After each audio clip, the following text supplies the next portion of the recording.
All right, guys, are we ready to start now? Let's see. Yeah, we're live on YouTube, live on Rumble. What's this? Oh, that's just the terminal for that thing. All right. So I tried the static streaming key on Rumble today, and it worked. But I think you still have to make your stream ahead of time. Well, I don't know. I haven't. Supposedly, if you just give it a template, it'll create the stream, and then you can go and change the title after you start it. But that did not used to work last year when I tried it. But if I remember, I'll try it next time. Well, I don't know. Thing is, it's sometimes I just want to create the streams ahead of time. So let's see, we got that. What else? Oh, let's just check this thing out. I turned off my script because I need to figure out how to do asynchronous updates in OBS Python. But here, let's just turn that on for a minute. And oh, we got to turn on the thing.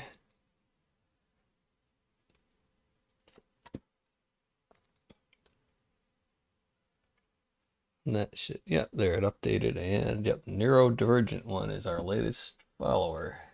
Yep, oh yeah, so thanks, and thanks, Surreal Tomby, AE, oh hi Mark. Oh, that was a while. You guys followed like 2 weeks ago. But thanks again. Hey, Squishy in the chat. Do you finish your stream? I was hanging out there for a couple, well, earlier.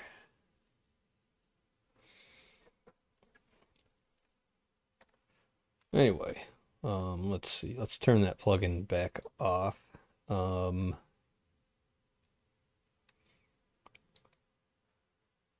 it's gonna pause my stream for a second every time it updates. And yeah, we'll just turn that off. All right.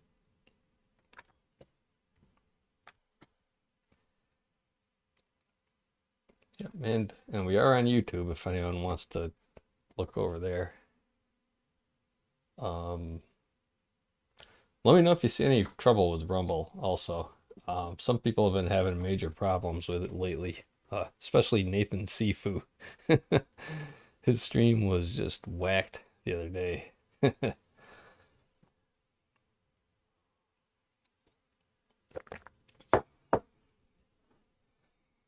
Squishy's got to go to work.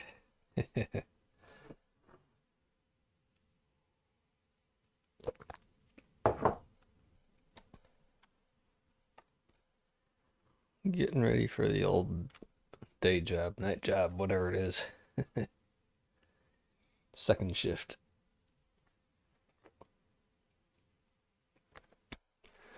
Let's see.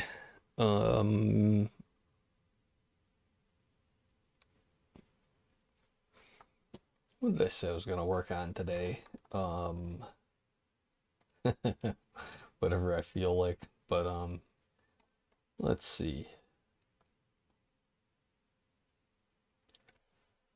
Yeah, I'm kind of thinking stats and stuff. Stats and buffs.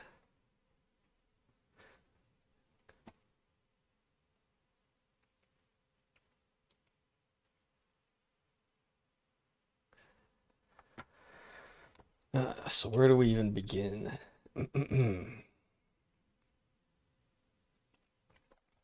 That would be in this file. So we got a bunch of NPC variables. Now maybe there's really no need to store these all in C, just in the Lua side. So in Lua, we have JSON, so we can just automatically load this stuff, load everything in this file into this structure, and you can have stats like, where is it? thought I had a stats section in here. Oh, maybe I was just thinking that, but I didn't put it in there yet. Um,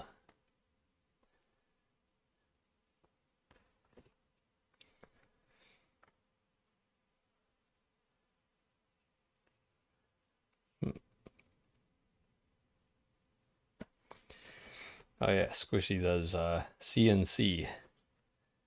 That's what I kind of what I thought.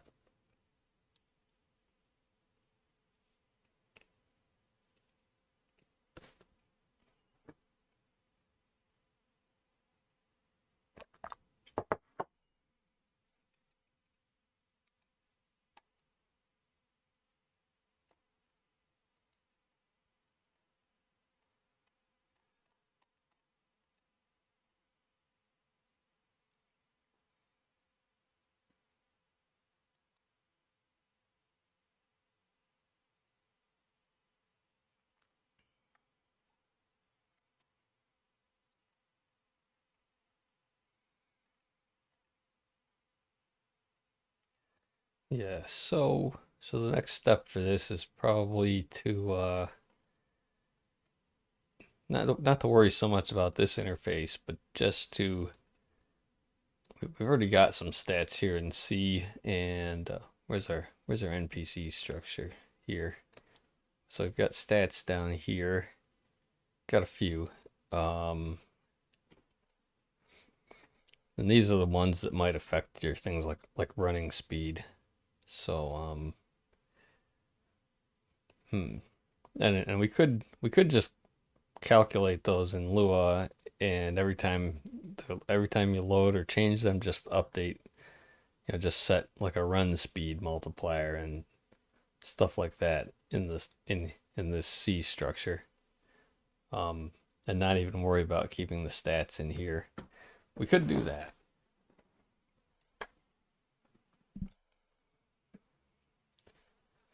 And then when you open the character screen, that's going to have stats on it. And we could just, well, see here, we're reading them from that NPC structure in C, but we could get them from Lua and like just dump them into a list, like, label number, and so on, and just grab them from Lua in the init section, store them into a temporary structure up here, and just dump them out on the screen every frame. Since this is an immediate mode GUI, you have to render it constantly, just like 3D.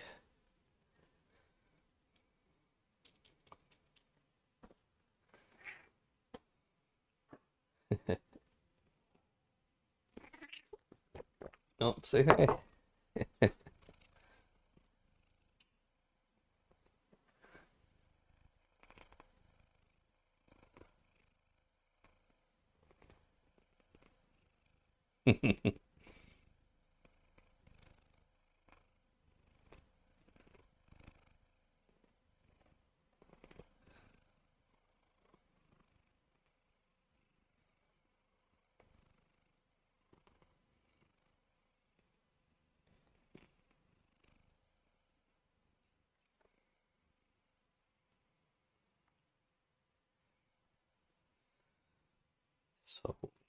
So yeah, I don't really want to touch that right now.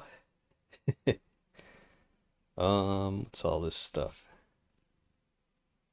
Stuff we want to eventually bring over from the old version.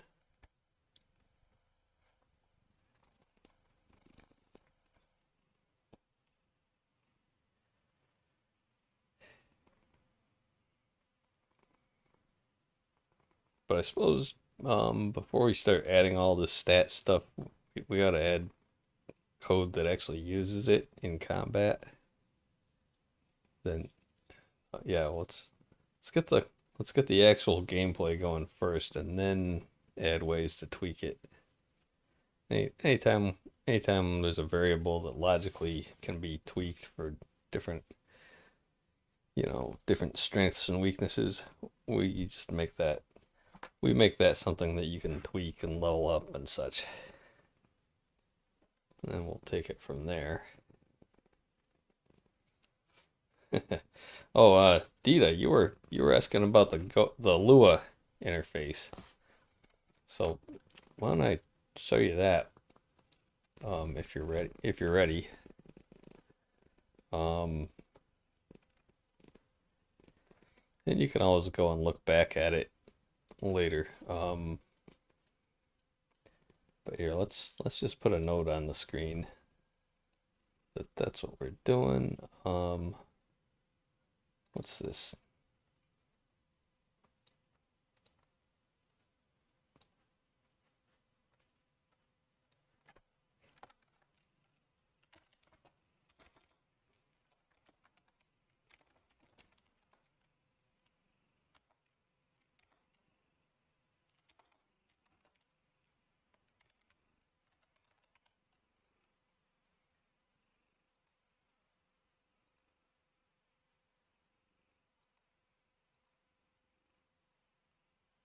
Come on.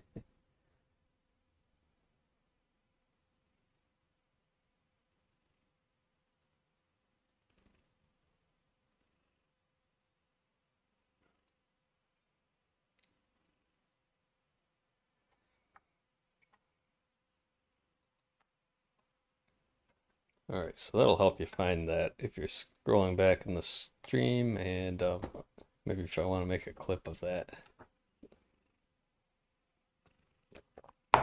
So let's go have a look at it. So here's my main, let me get this, let's get that out of there. So here's our main script function file, scripting.c.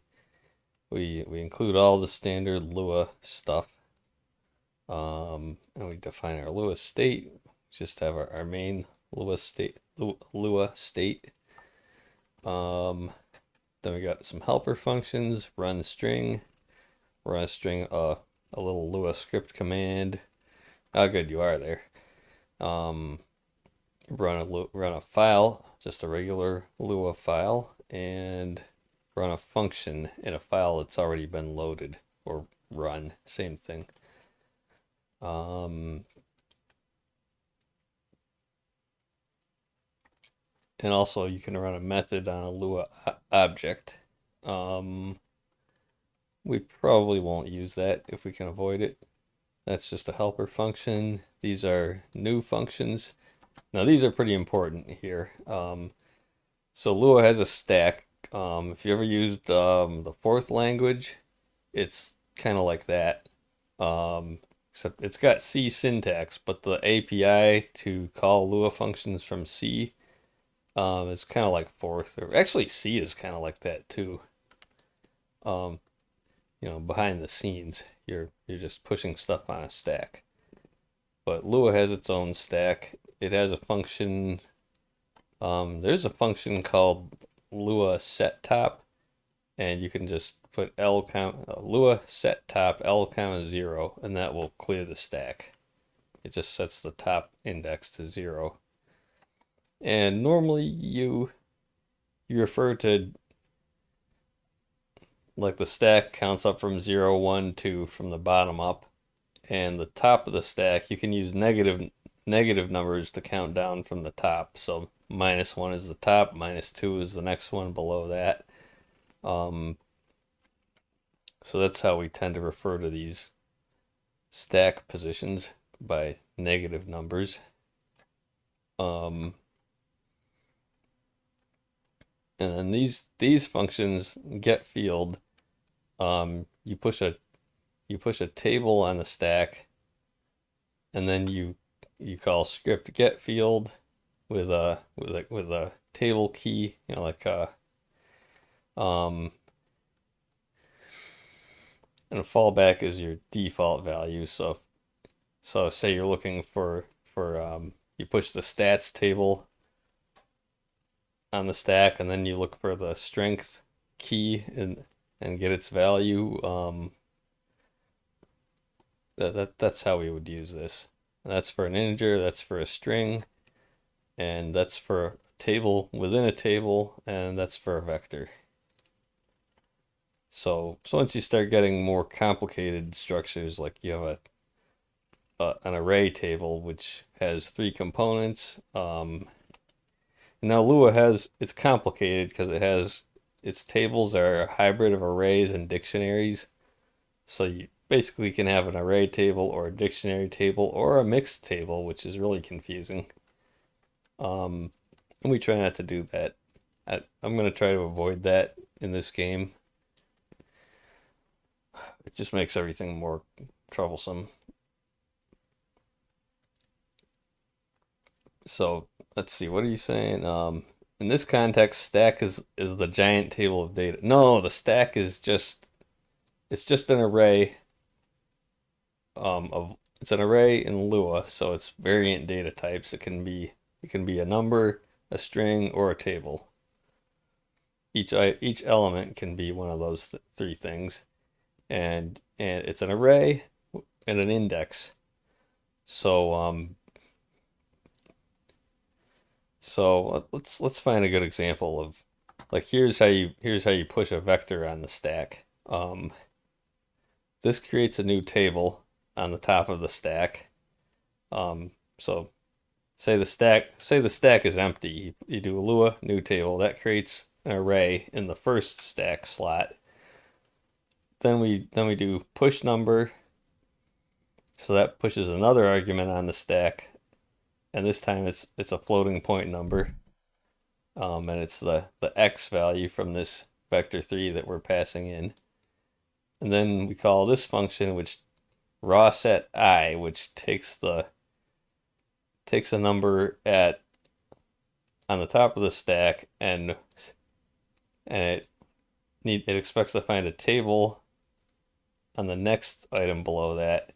Then it looks for the first element in that table and stores that other number into it.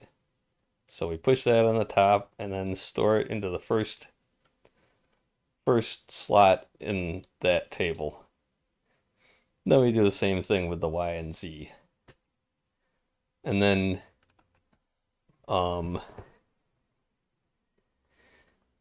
let's see. Then that table remains on the stack, so you can do something with it. So let's find an example where we're actually using that. God mode. Here we go. We're using it once. So when we go to create a new NPC, this is a thing I added over the weekend. You press N in God mode, and we create a new point. Well, this is our cursor position, and we make sure that's snapped to the floor, and then we push that onto the stack, and then we call this function create NPC, which takes it expects to have one thing on the stack, and it returns nothing. And then we go back over to this, where's run function? Right here. So it takes one argument and returns none, and we just pass those numbers to a Lua P call, which is a protected call, so it'll return a number other than 0 if there's a problem, or other than OK, which I assume that's 0. And let's see, what else? What's this Lua insert? I don't know what that is exactly, but it works. Here, we're just looking up the function by name, checking a few things and running it, and then checking for errors. And we print out some error messages if there's a problem, and I'm trying to figure out how to do a trace back, but that's not quite right. But I know it can be done.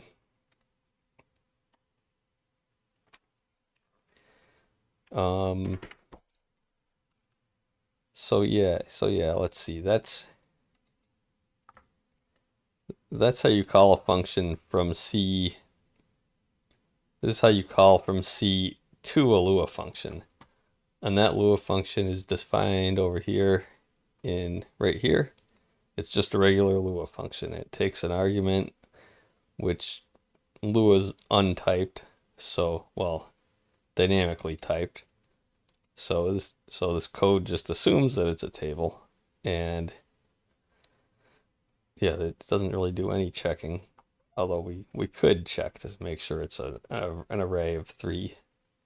So God mode.c inherits scripting. No, it doesn't. There's no inheritance in here. It's just plain C. It's not even object oriented C really. You know, we just have these structures here. NPC interactable, my camera, which is kind of a temporary thing. Teams for turn-based, save state for save files, settings, and game data, like overall game state, kind of a container for everything else.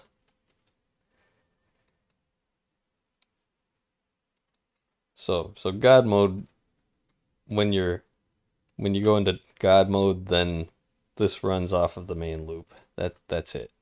So if you press the N key, it creates an NPC and does this stuff. And this is just for moving objects around. It doesn't do anything with Lua yet. And we'll have to get to that. We'll have to have a thing where you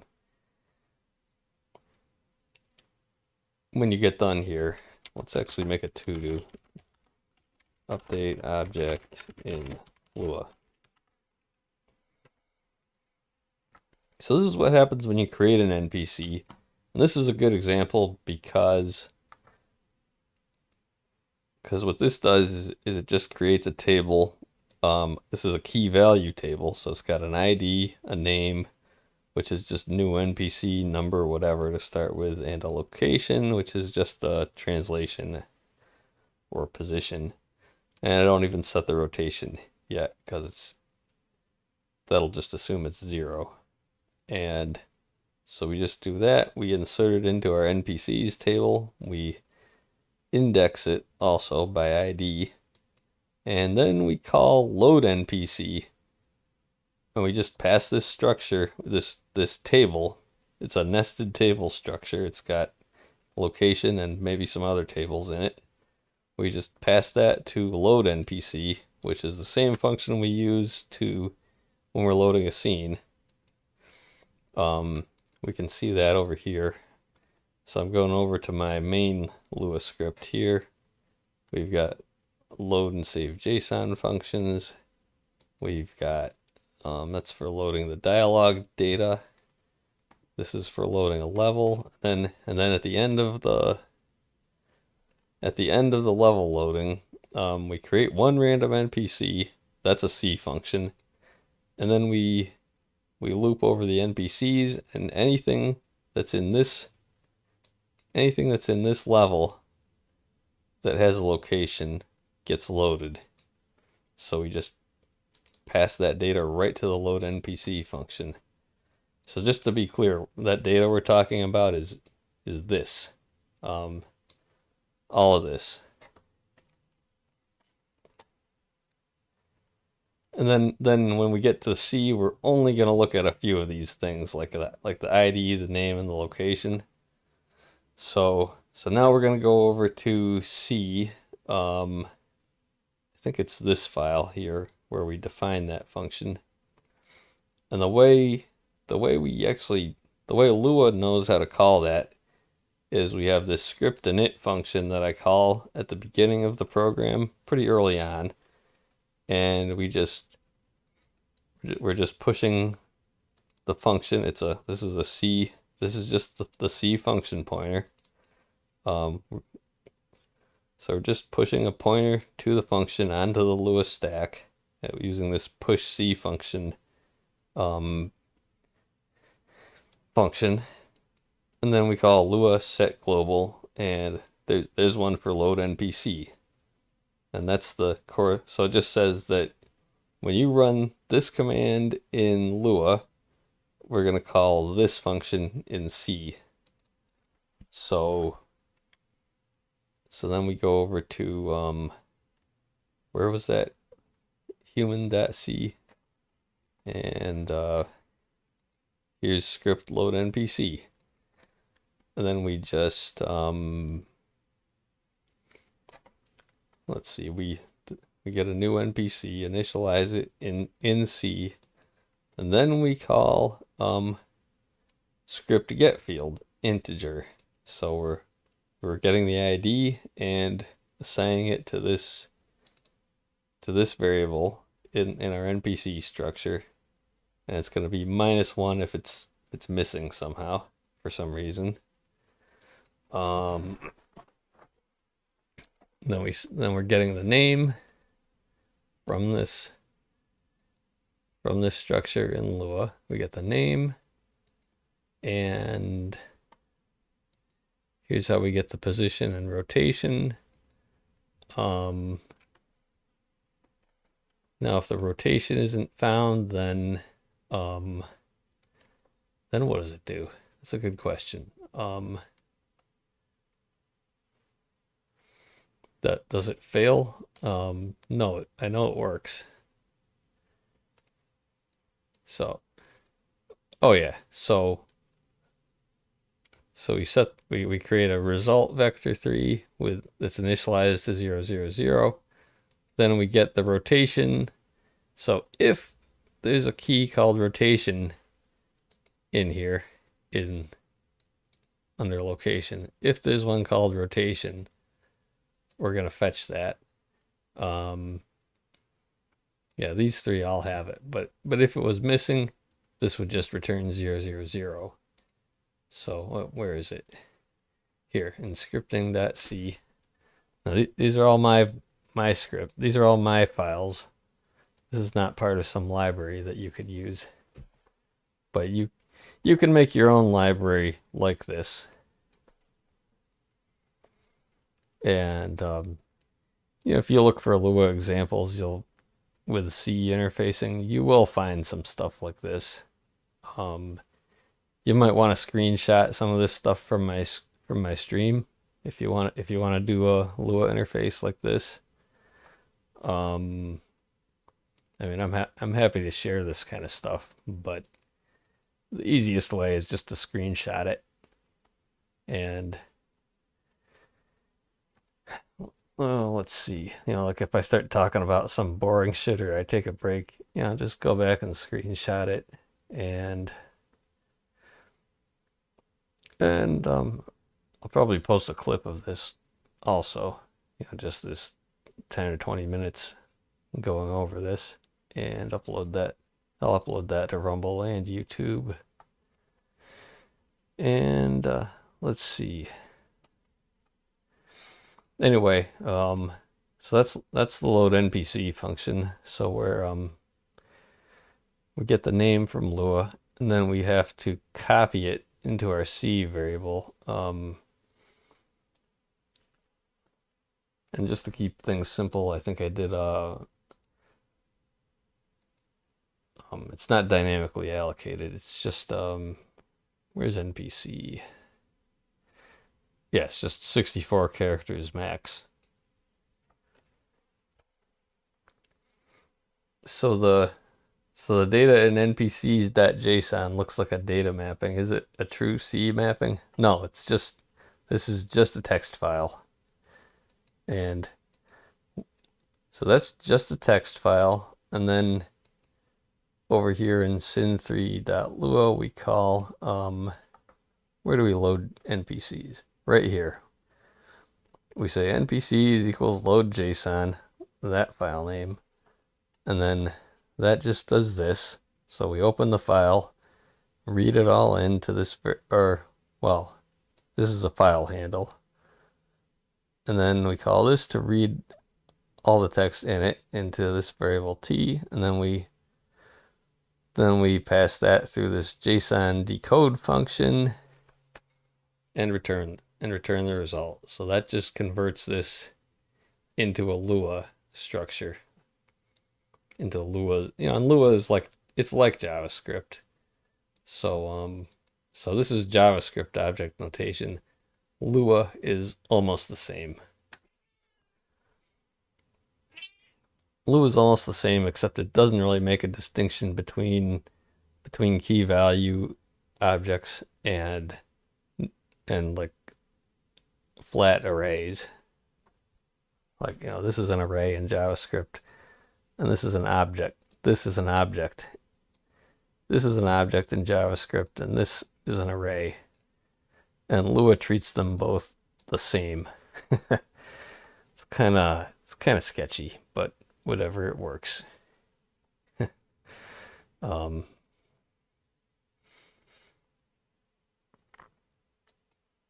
So we load the whole thing into Lua, and then we just look at pieces of it in C. That's how I'm handling this. I'm never loading this whole thing into my C data structures. I just don't want to deal with that. We just grab stuff from the Lua tables when we need it. So essentially it stays in this format the whole time.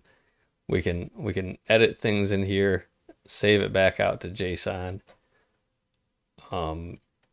It keeps things pretty simple. And there's nothing in the background that's like adding stuff to these tables like in some frameworks you might use. This is all under our control. So that's pretty nice. And the hardest part is just accessing it from C, like this. And once you write a few helper functions, like I've got over here in my scripting file, these wait, is it the get? Not those. These are my new functions. Once you write a few helper functions like this, it's pretty easy to get that stuff. It's pretty easy to read those tables from C.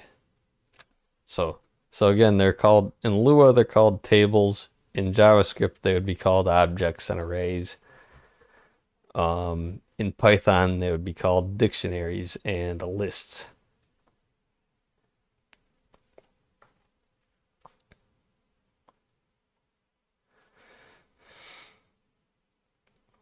And yeah, so that's how we get the position into C.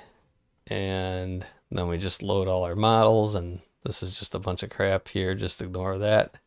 And here's where we get the colors from Lua. And this is probably the most complicated part here. And this is how you loop over a table in Lua. Yeah, now you get it. It stays in Lua. Yeah, the data stays in Lua, and we only temporarily bring things into C.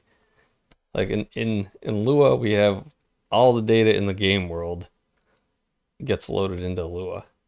So all the NPCs, no matter what level they're, no matter what map or level or city they're in, they'll get loaded in. This whole file gets loaded into a data structure. All the items and objects in the game, they all get loaded into a structure. All the dialogue is in here with the NPCs. At least for now. And then in C, it's just a game engine. It's just an engine for rendering the current level or the current scene. So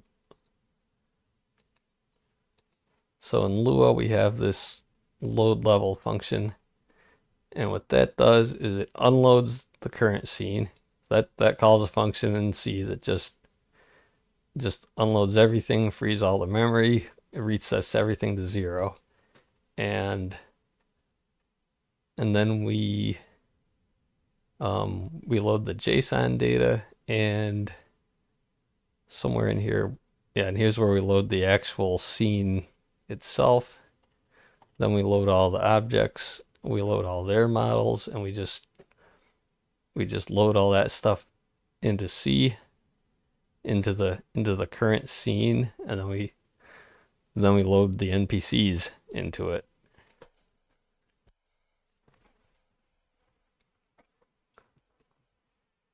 And then at some point, we're going to have to add something to unload level that will, if we want to remember where any NPCs are, we'll have to save their positions back out to the Lua. So this will call unload level as a C function. And then we can have that call back into Lua to update the NPC's information. And that would be, how do we do that again? We've got create NPC. I guess it's in this file here. The character customization user interface. Yeah, so when we customize an NPC or the player, or actually for now it's just the NPCs, not the player. So when we customize anything, when we customize an NPC, we write their current position, rotation, colors, and colors. And we call this function update NPC parameters, which is, where is that? It's either here or I think it's over here. Right there. And we just merge those parameters. We just merge this data into the main data.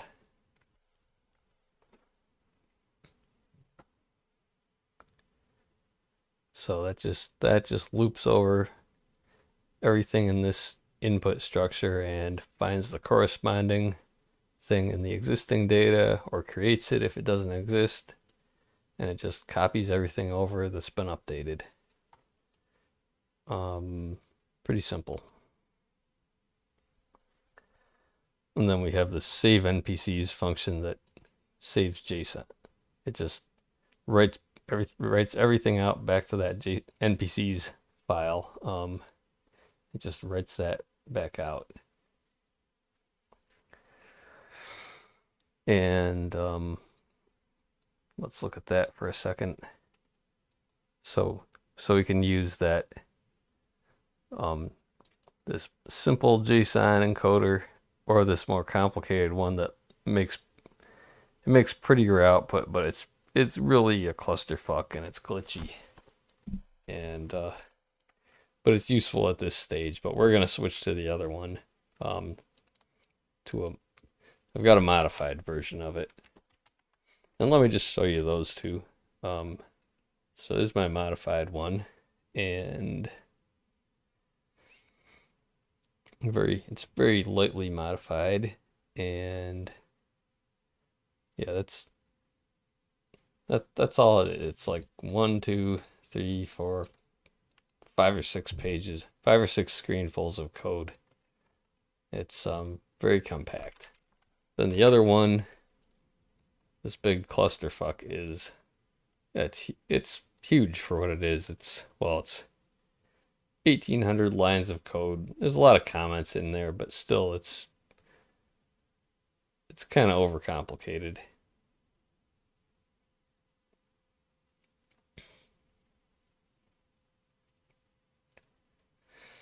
I would say it's not that bad. It's not that complicated, but if I'm going to use something that complicated, I expect it to work. Yeah. So anyway, hope I've answered your questions, and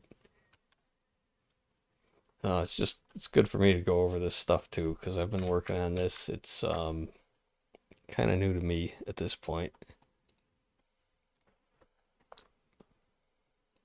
I'm still deciding on the best way to deal with some of this stuff, but you know, we might want to consolidate some of these functions into one. We might want to move a bunch of this stuff over to the scripting module here.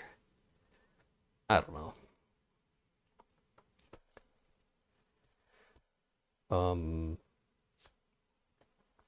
And the other thing that I was working on is I've talked about this before a couple weeks ago. So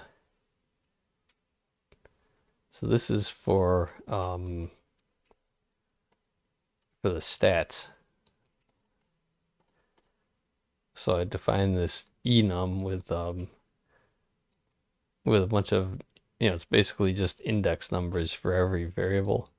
And yeah, maybe we're not gonna use that after all. I don't like that.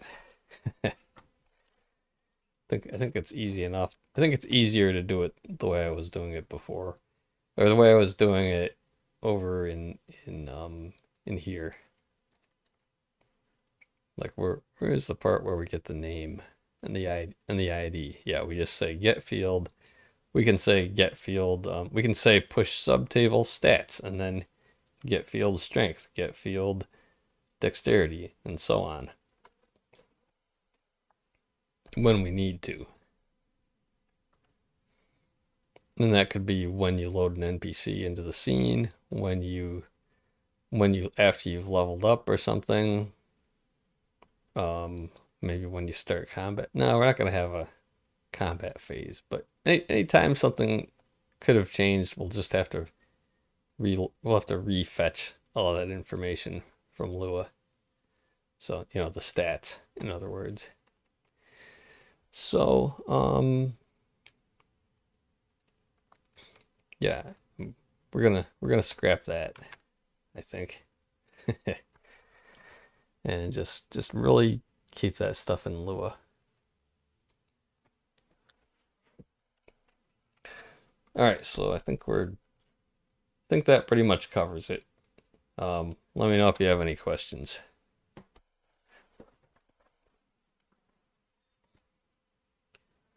Let's see, how long have we been going?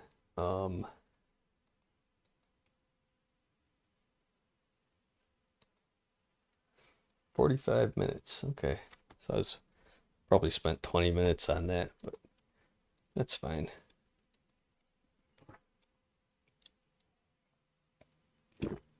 I'll have to get good at explaining things.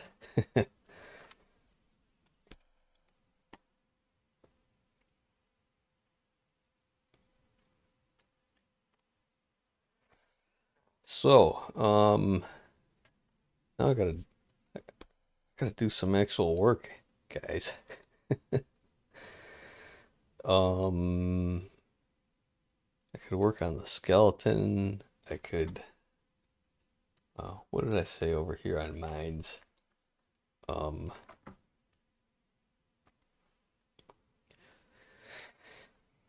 not ready to set up the shaders in Lua just yet. And I'm not ready to, I mean, it would be pretty boring to set up behavior trees at this point.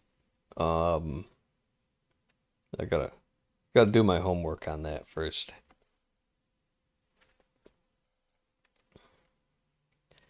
So, I don't know. Dialogue editing, that's the obvious thing to do. We gotta make a right-click menu.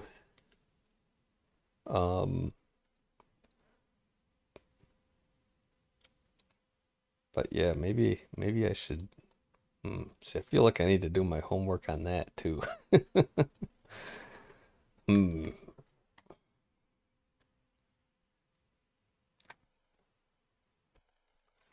Let's just run it.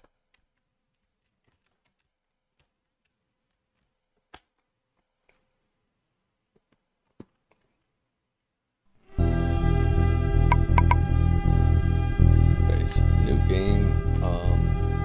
Now if we go into God mode, I need to make them stop when we're in God mode, and I gotta work on like a camera mode for flying around. That might be something we could do. But this is how you edit them. Wait, what? Okay, now here's a glitch. I don't see my cursor now. So, oh right, because it doesn't know we're in God mode. So let's try to fix that right now.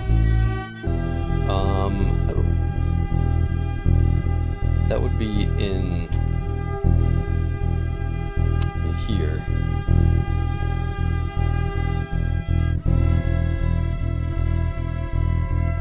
So we're closing a modal. So it's actually the close modal function that's the problem, isn't it? So that would be in UI.c, and let me just scroll down and find it right there.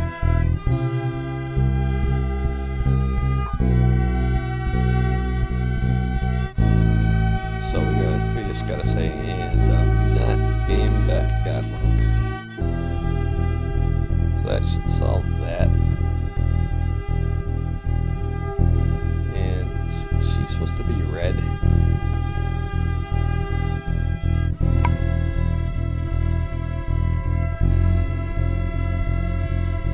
Body color dark purple, huh?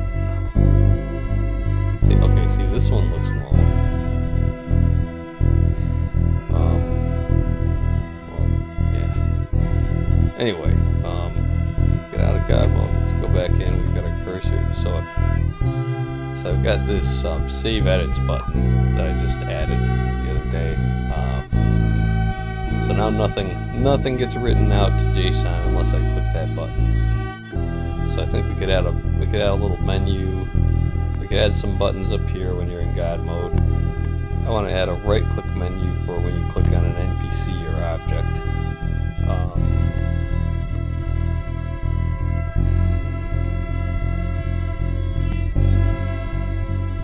And let's see. I might not want the wireframe on, but whatever.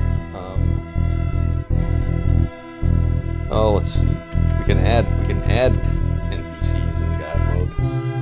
We just do. Here's how that works. We just put the cursor wherever, and we press N, and there we go. There's one. There's one. I can hear the GPU fan firing up. Let's see how long it takes. Oh, we're starting to see frame rate drops.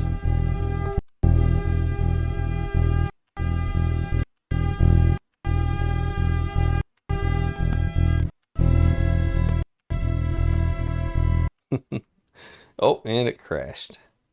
Oh, I think I've got 20. I've only got like 20 slots. Yeah, see, that was number 20, right? Yeah, 19, 20. And we only have room for 20. We only have room for, it only goes up to 19. Once we get up to 20, we've passed the end of the array.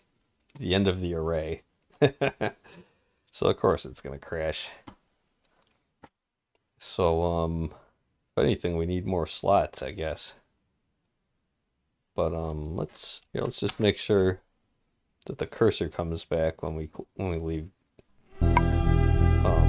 after we edit a character. Yeah, so we just let's do that and then escape, and yep, we've still got our cursor. Good. Okay. Yeah, I guess if in doubt with game dev, I find just try playing the game, just try doing something, and you're always gonna find things wrong with it. You're always gonna find things to fix.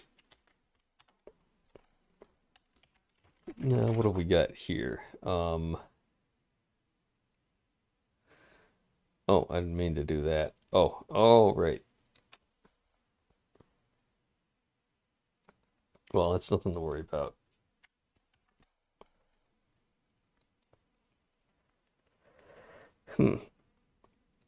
Did I really set a low level transparency to the clothing? I don't think so. If I did, it was an accident.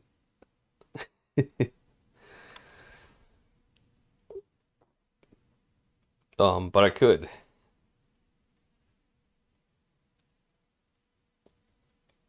I mean, if I've got code in there to actually render transparent, then I could. I don't really know offhand if I do. Haven't done much with clothing in this custom engine yet. We just have the painted on clothing, which is a body texture, and that one dress. That's it. And we're gonna have to add some code for switching those, for switching clothing around. But I kind of want to wait till the next version of Raylib comes out and see if they've changed anything around in their 3D functions to help with that kind of stuff. And if they don't, I'll just do my own. But I don't really want to. If they're gonna do it, I don't want to reinvent the wheel, you know.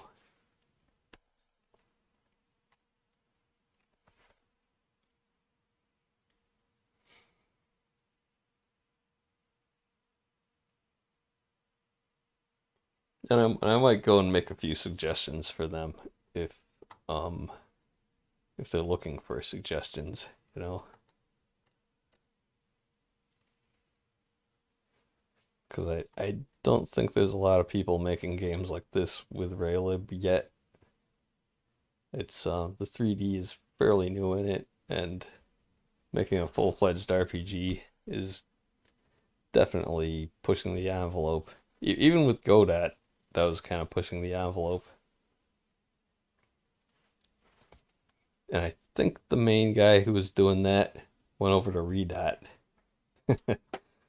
Could be wrong, but no, I'm pretty sure. Yeah, no, I'm pretty sure he did go over to Redot.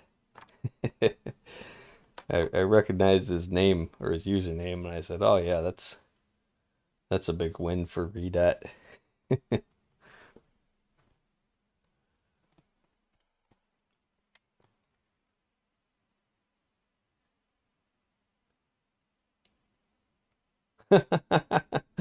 This guy on mine's got. He says he bought the Leisure Suit Larry collection on GOG a few years ago, and he's got it running on his phone. Yeah, I've got that too. You know, it was like a couple bucks. And I'm like, yeah, I gotta check those out. I tried playing the first one a little, and I don't know. I think I got myself killed or something pretty quick.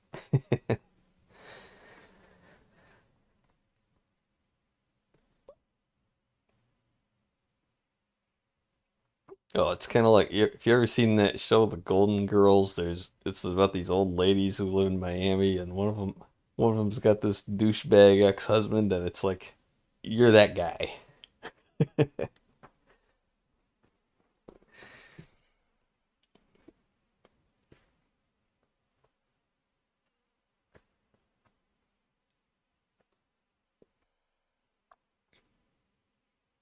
Yeah, it's like you're that guy, and yeah, he does pick up young chicks. You know, uh, all you gotta do is get money, right? or or like fake them out with something to impress them, and you score. No, we're not making that kind of game here, by the way. This is strictly well, it's not too degenerate.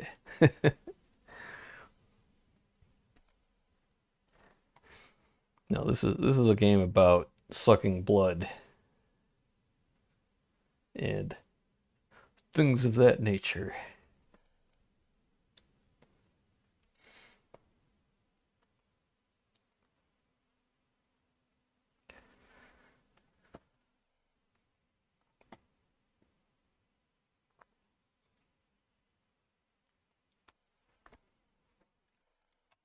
So I don't know. Let's do dialogue editing. Let's just get it done.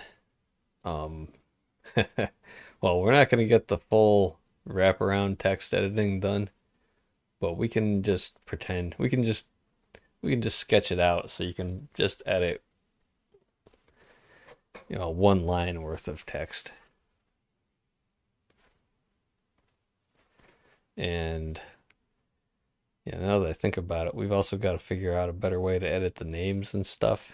Um, hmm.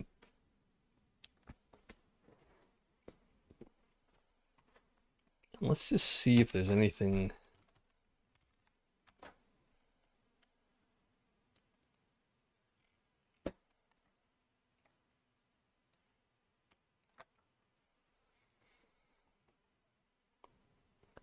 Anything new here? API breaking 4.0. Oh, that's a couple of years ago. Well, a year or so.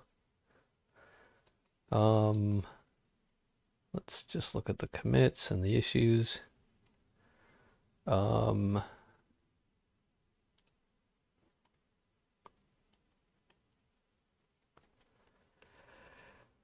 Remove trailing spaces. I mean, this is just like little tiny tweaks. And okay, here's a fix.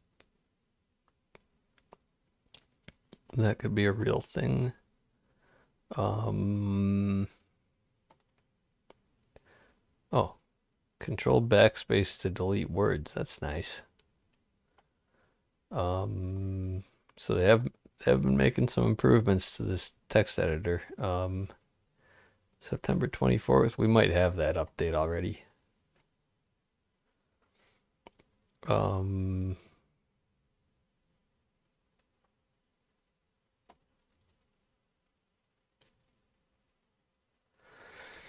right. So basically no changes there.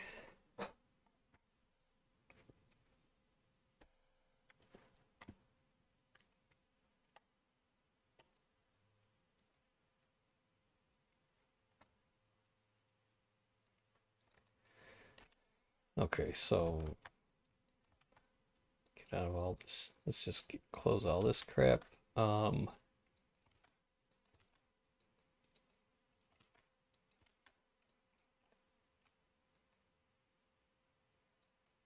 And man, we might need a little bit from here.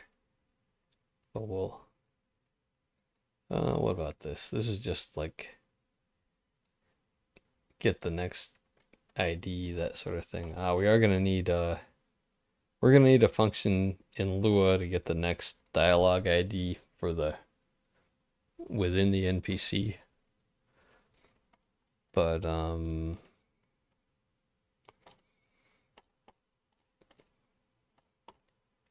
and this is about quest states. Yeah, let's not worry about this now. And yeah, we don't need that either. Get rid of it.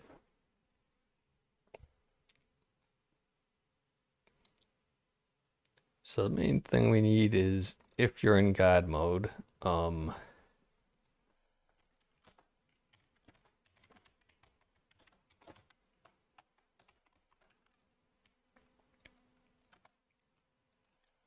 then we're gonna make some things editable.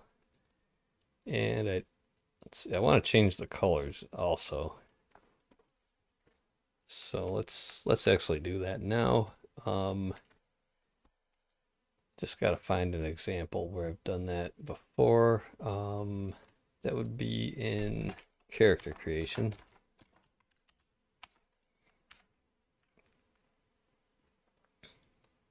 So we are, where's that stuff where I'm getting the, changing the theme colors and shit? Is that up here?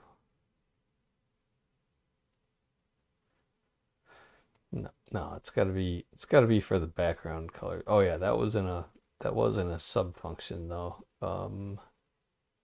Wasn't it? Oh no, it was in this loop here.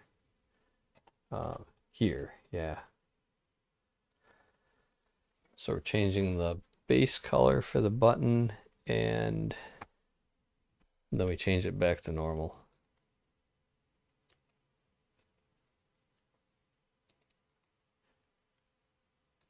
Okay, so we're just gonna copy some of this stuff.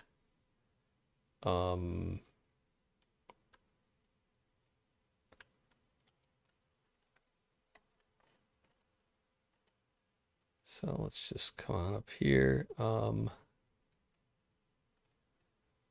okay, so we've got text color normal. Yeah, we could set that, and then maybe the border color or something. we'll start with that. And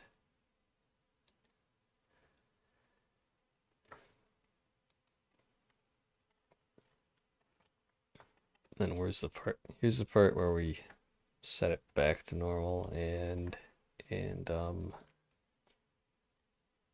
here's the part where we change it, where we do an override. Okay. So here.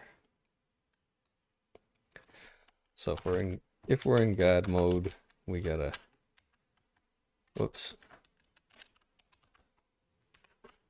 fix our indentation. Okay, so but it's not the button color, it's the default text color normal. So we're gonna copy that down to there, and we're gonna set it to, well, when we're done with it, we're gonna set it to color, and here we're gonna set it to green, I guess. So we're gonna set it to green, draw these buttons, and then set it back. Hey, neurodivergent, that's right, smash that thumbs up button, people. Or down if you don't like it. If I'm fucking boring, just smash that down vote. I don't give a fuck. I don't even care about engagement. I'm not even like any attention is good attention. I'm like, I don't care. I'm making games. I'm not a real streamer. I mean, of course it's nice to get a little attention, but I don't really expect it. So what did I do wrong here?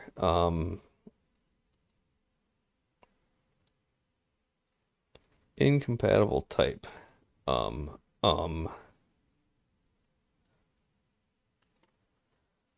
Oh, we gotta do color to int.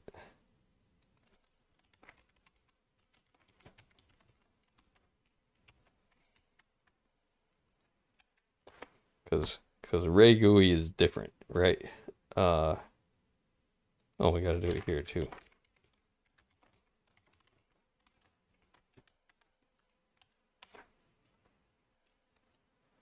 Yeah, right. So if you're doing normal Ray GUI code, you don't even touch the colors. Alright, so what was I doing? Dialogue. Yep, so there's dialogue, and if I hit that button for God mode, boom. There we go. So I just want green borders also. Done. Normally I'd do the opposite. You know, green is the normal stuff, red is the admin stuff, God mode, whatever. But it's a vampire game, so we want everything red by default, I guess. At least that's what I'm going with for now. So what do I want to do? Oh yeah, we need to change. I want the border color also. So let's see. Where did I do that? There. So border color, and it's gonna be let's just go find that's in Raylib, or is it Raylib? No, it's Ray GUI. We gotta go up to here, Ray GUI. There. We're just gonna search for that, and then border color. Is it border color? No, yeah, border color normal. Okay.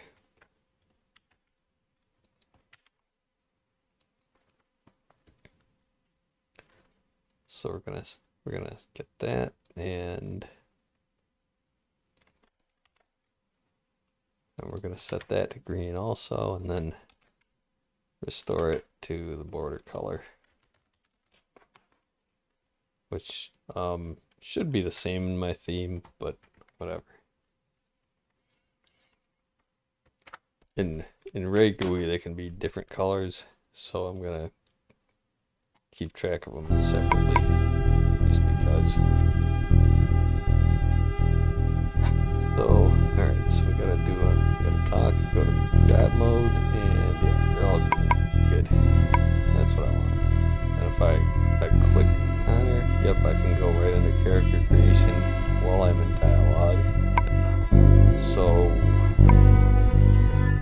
we gotta have an edit button. Yeah, so now we gotta make another dialogue for editing. Oh, let's see. So this is how you make we got to go over how to make a brand new dialogue or a modal, whatever you call it.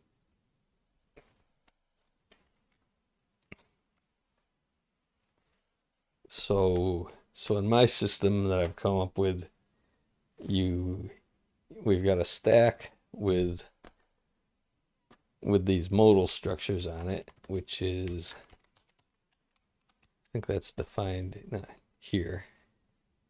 Yep. So there's a render or a draw function that just draws everything you see on screen when that dialogue is open. Modal, pop-up, whatever. When that pop-up window is open, it just runs that function every frame, and it passes this structure to that function.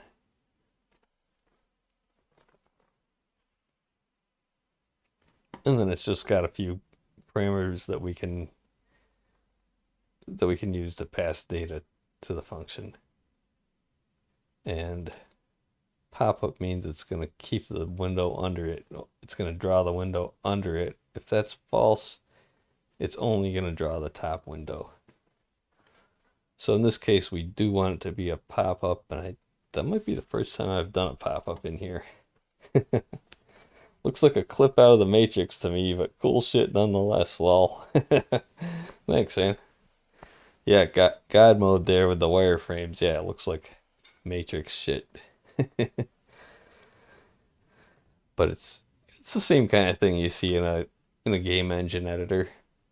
In this game, since it's a custom engine, if I have to do any editing, I just do it in a God mode in the game. You make your changes and you save them back out to the data files. And to edit graphics in detail, we do that in Blender.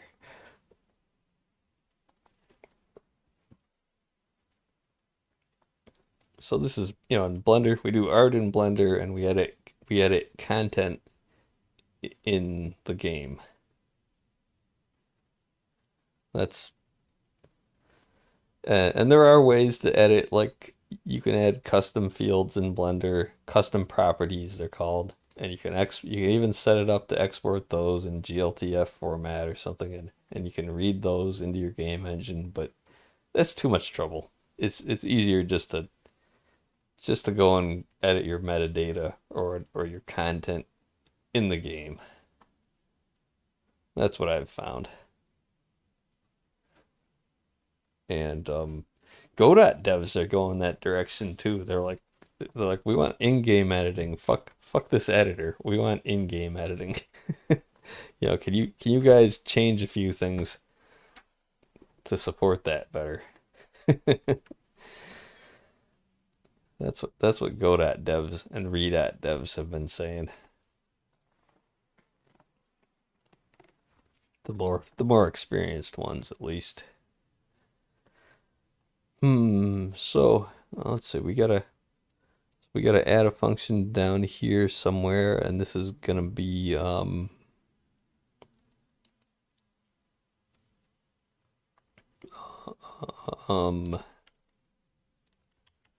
will be an extension of talk. So this will be talk edit.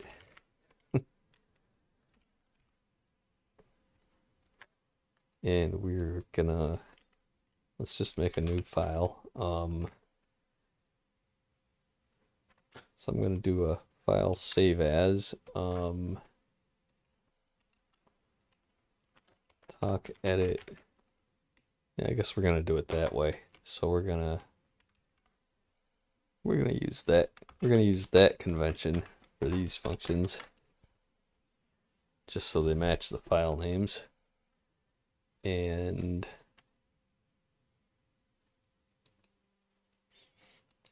then we're just gonna get rid of all this stuff, I think. And do we even need that? I don't know.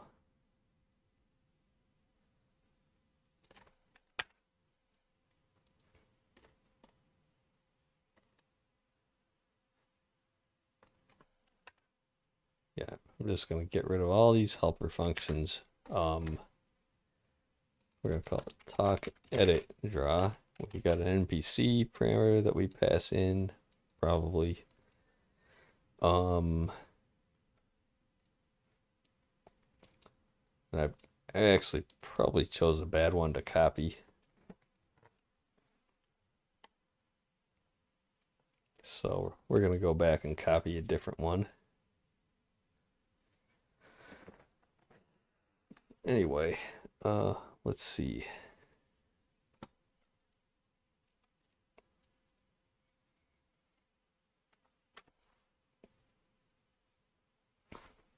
Yeah, this is the worst possible one to copy. That one's too complicated. See, I'm done with this. Let's see, what do we got? We've got maybe the Lua console would be a good one to copy, or no, settings is too complicated.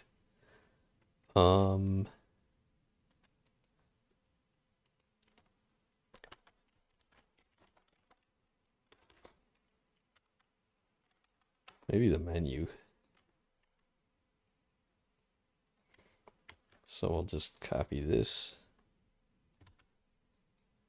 And let's see, the width will be pretty small. The height will be smaller maybe, and centered on the screen, maybe for now.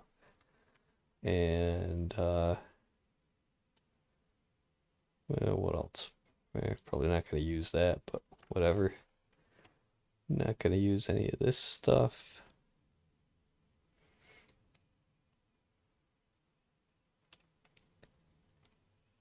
I guess we're gonna have to get some data. How? No, we're gonna do that in the. Actually, I don't know. We'll figure that out. For now, we're just gonna say this.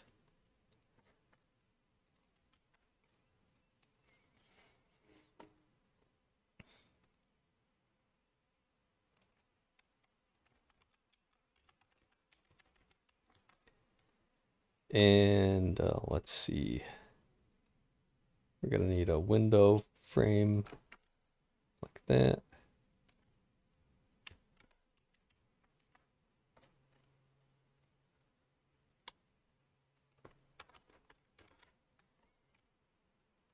We're gonna say edit dialog.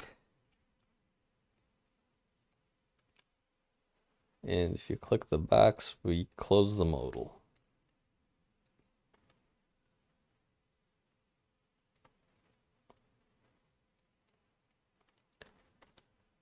And then we got to put our text inputs and stuff. So we'll get to that. And we got to add this to our make file.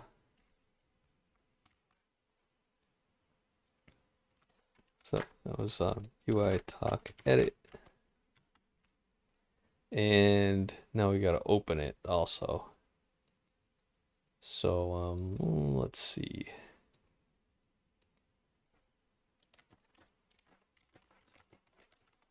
So this will find here's the code to open that.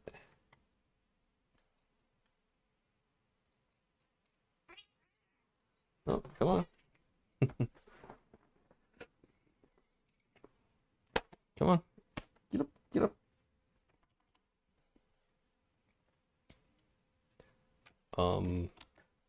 Suppose I want this back. Yeah, so pop-up. We need to call the pop-up. Let's see, we're done here.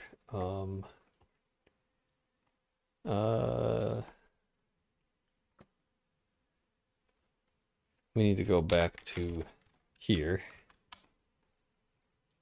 So all right, so we're just gonna copy that to start with, and so when you click edit, that will return true, and this is how we're going to open our edit dialog. So we say we do that, and we're going to have to pass some data to it, but for now we're just going to say pop-up equals true.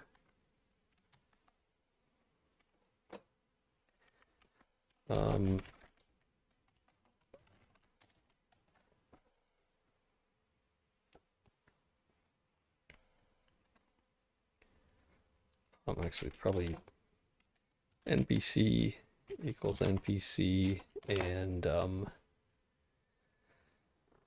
we have the dialog topic ID anywhere?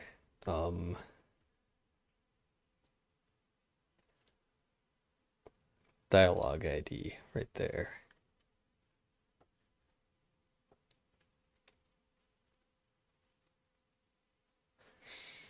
Yeah, I think that's it. So let's see, what are the parameters here?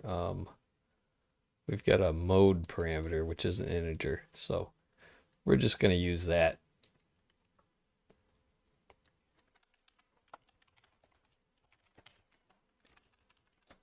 Okay, so it's not to do.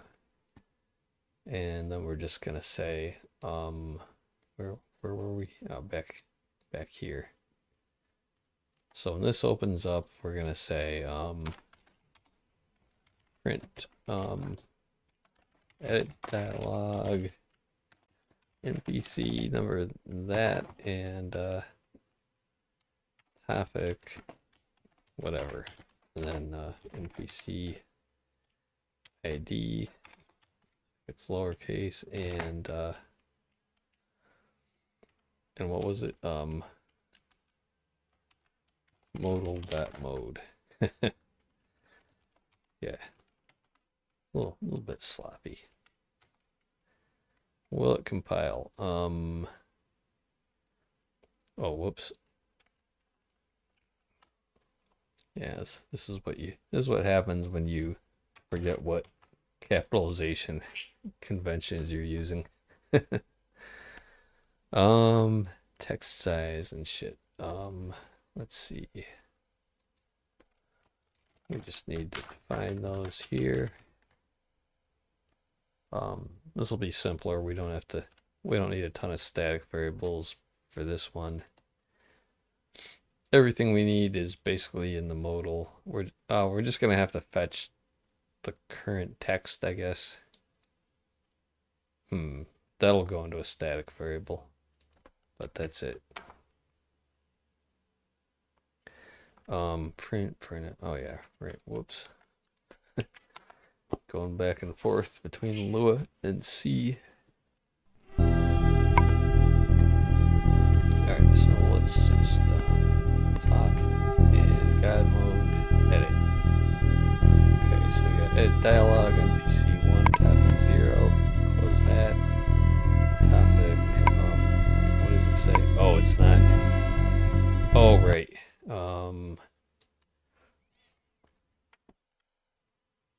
Okay, so let's define a close function. Close. Is that how we do it? On close, right?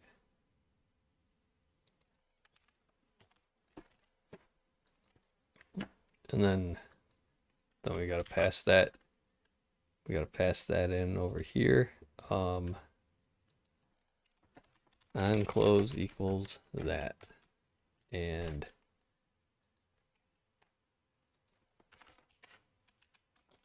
the main thing we got to do here is say it's not initialized anymore, and then we got to copy that over here.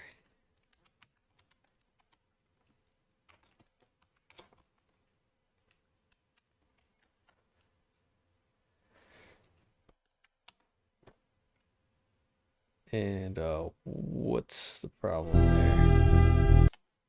Oh, I think I forgot to make it a Boolean, didn't I? Yeah. That's got to be a Boolean. And same thing here.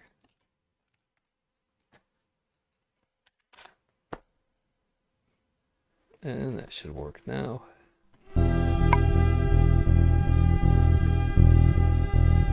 so talk, guide mode, edit.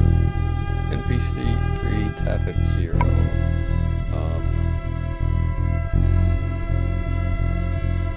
Okay, something was very screwed up here.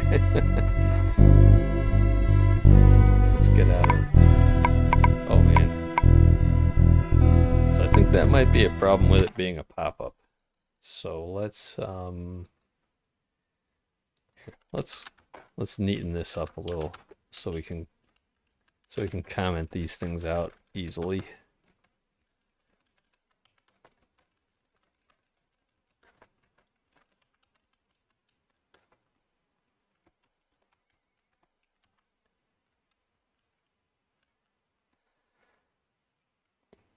We're just going to turn that off. Default is false.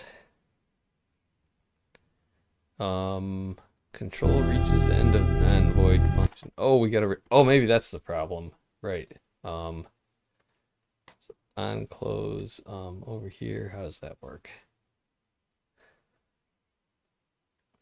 It has to return true in order to close it. Right. Okay. So let's make it a pop-up again. No, actually, let's turn that off for a second. And we got to return true here to say, yes, it's okay to close it.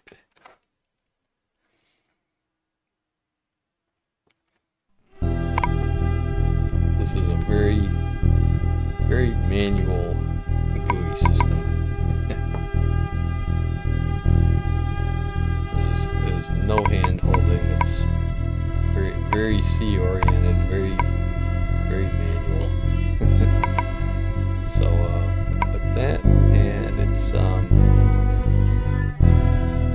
wait a second. Oh, we gotta click edit. Right. Okay, get out of there. Return to, whoops. See, if you click that in God mode, yeah, we gotta add another check. Let's do that right now. Where would that be? I think it's in the main loop.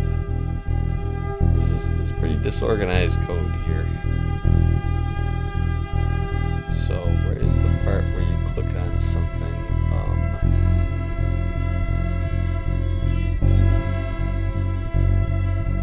God mode update.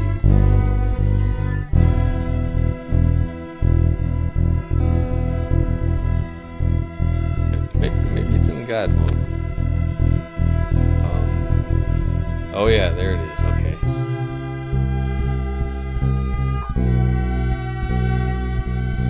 So we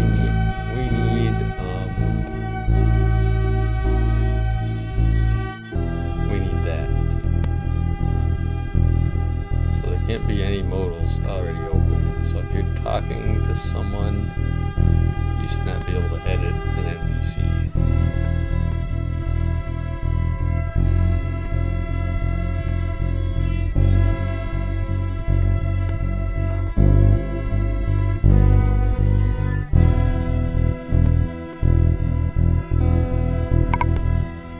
Anyway, you can edit the dialogue now, right? So, NPC3 topic 0, escape, topic 0. Oh, I was thinking it should say topic 1, 2, and 3. So that's not right. Or it should have some other numbers there, not 0.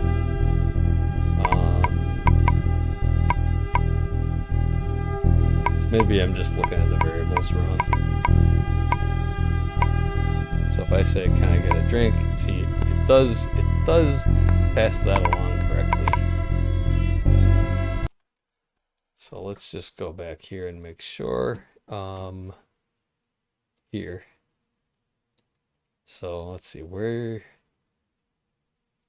So if you press the talk button, then we, oh, that's how you get, that's the ID that we need.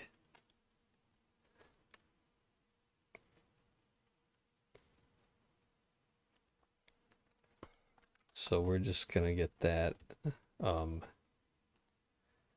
Actually, let's index. Yeah, that's our for loop index. So let's just move that right up here to the top.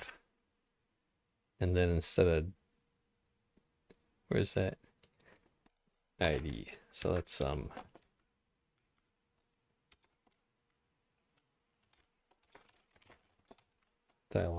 dialog node ID.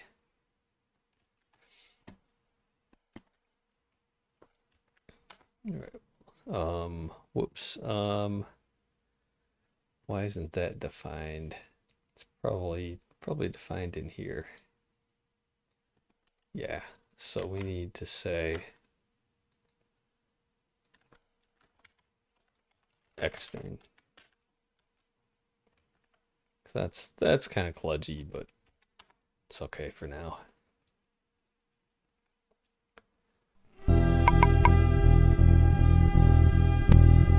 Alright, so we can talk and go to guide mode and edit topic 1. Good.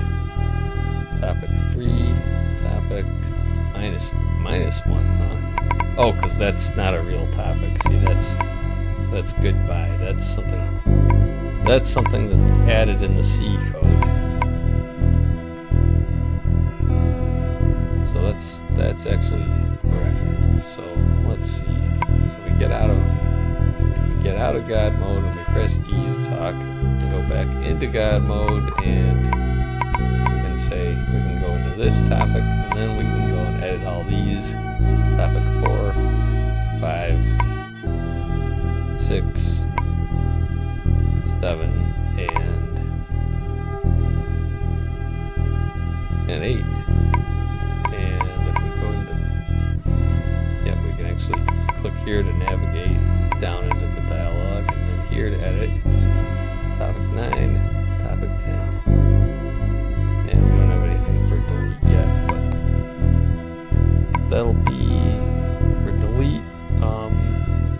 We might have to reinitialize this. So how would that work? What happens when we initialize this? What am I looking at? On close finish. Okay, this is where we. So we're just gonna have to reopen the current node. Okay, that's not so hard.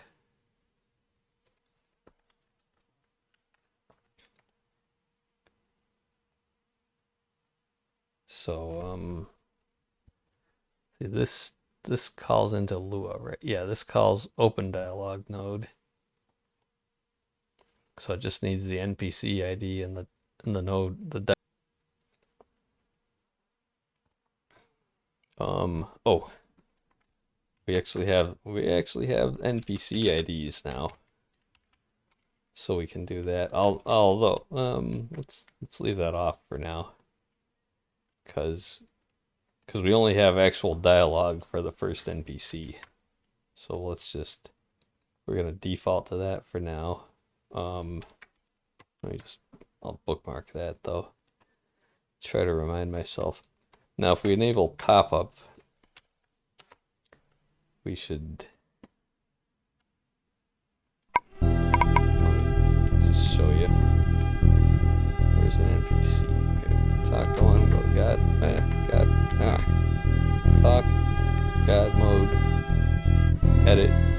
There, now this stays open, and we have this still. Now we really shouldn't be able to interact with it though. So this is a pop-up, and we can still say like we can go into a different thing, and then this will stay open. But I guess, is that okay? I guess.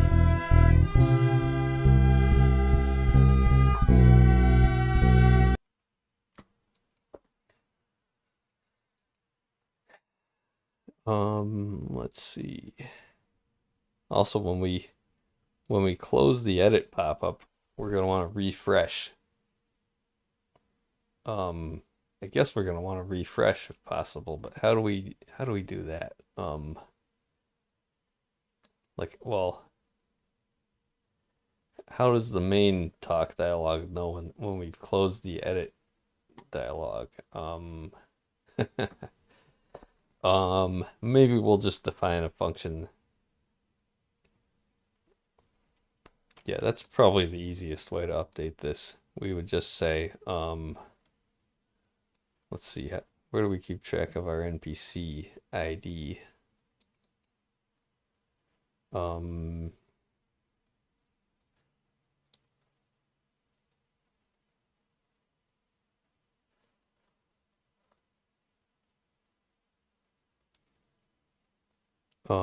It's in the modal structure. Well,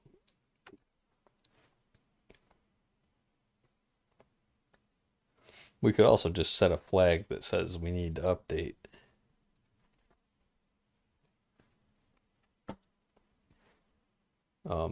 Yeah, that might be easiest.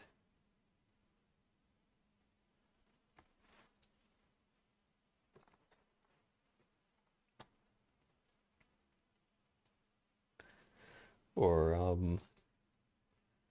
is there a Boolean? No, it's a function. But anyway, let's see. I think we got that.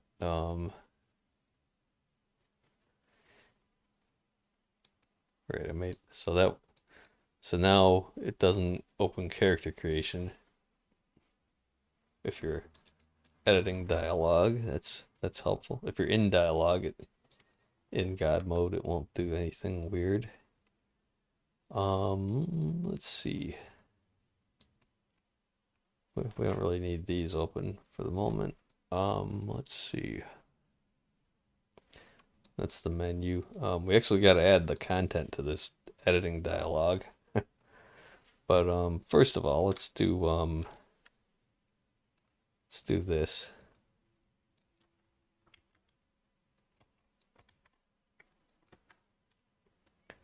We're gonna do delete dialog node.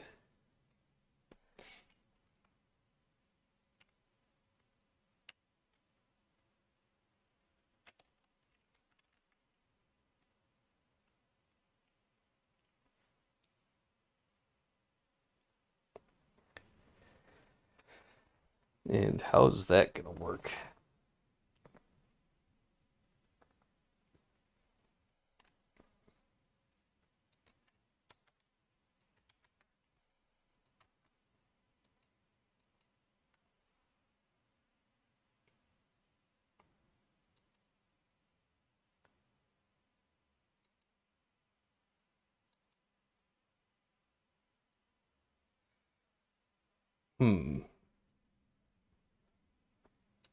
Does this make sense? Now we're gonna want to open the main. This is the main one. And maybe would it be easier if we told it where to start? Yeah, I think so.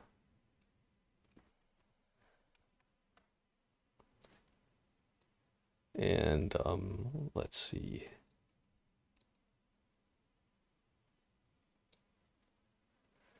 And we just need to do this.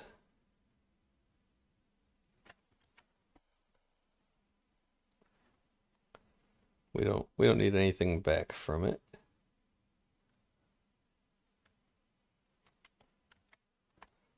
So we just do that, and then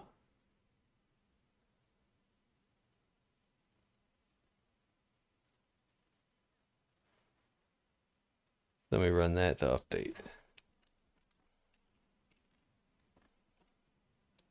So it's gonna do delete, and it takes 3 parameters and returns nothing.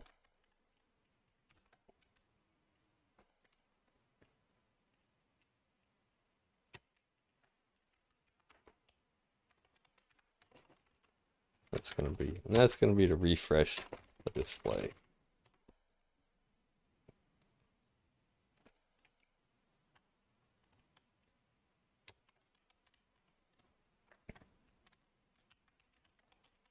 We're just going to say 1 for now, and get that. Now we got to do that.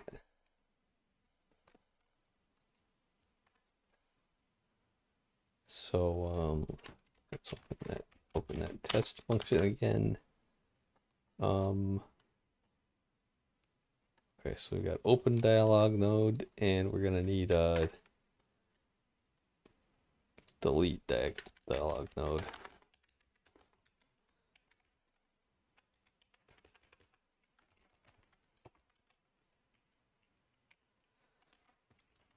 Parent dialog ID and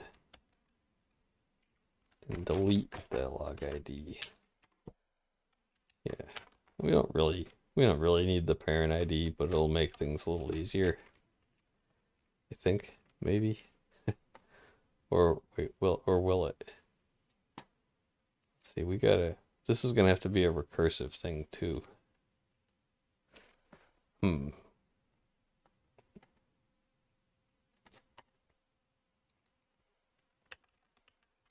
Okay, we're just gonna do it this way. Never mind. So let's see. We're gonna do it that way.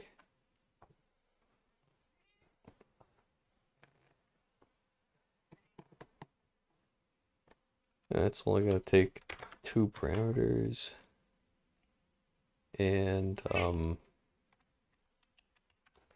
we're just gonna say, okay, let's put a little print statement.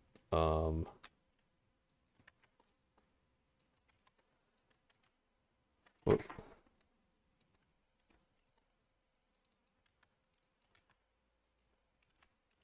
We're gonna say to do.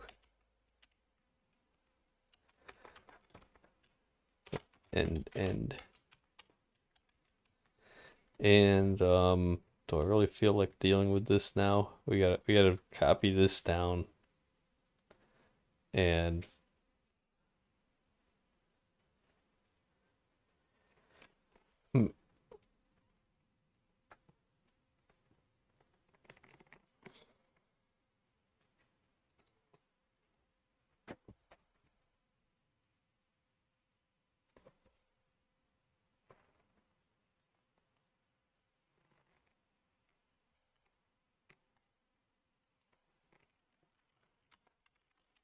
we'll just say to do. So let's see, we gotta get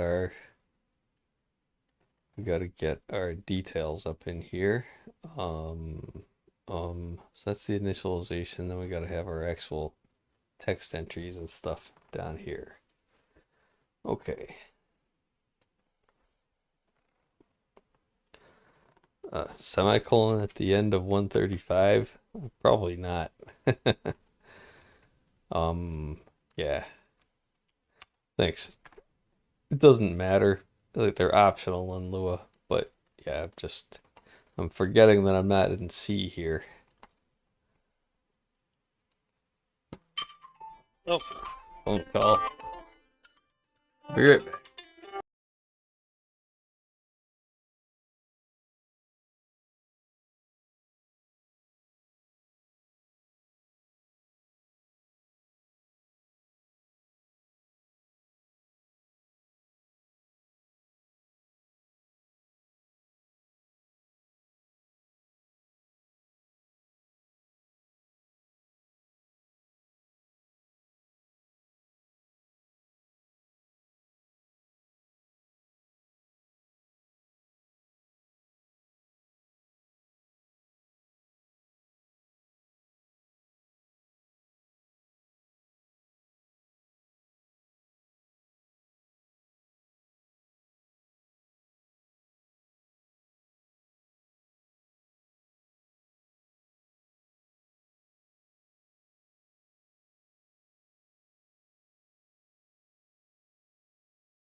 All right, sorry about that.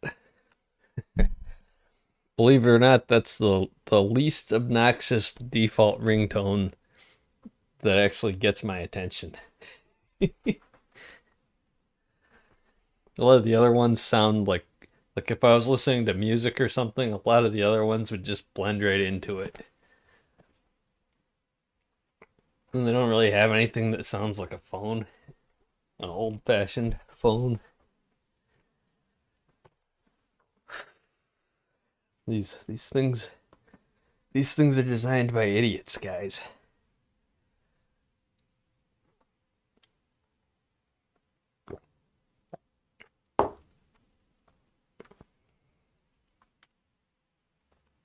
All right, so line 150. Oh yeah.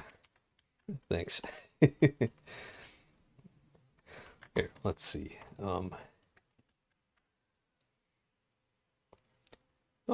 There's more.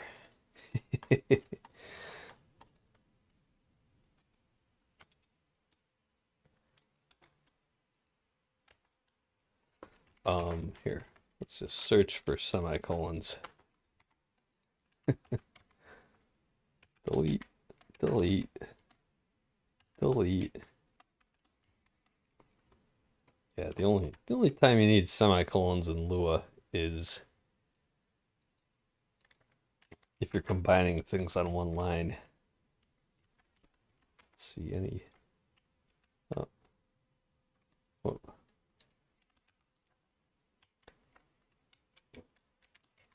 Delete, delete, delete. Okay, that's it.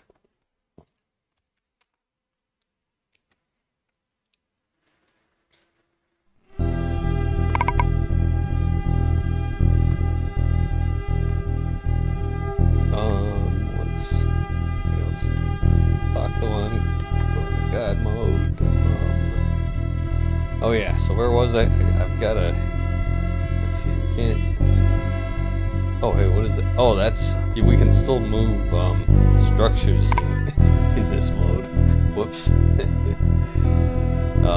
Anyway, no big deal.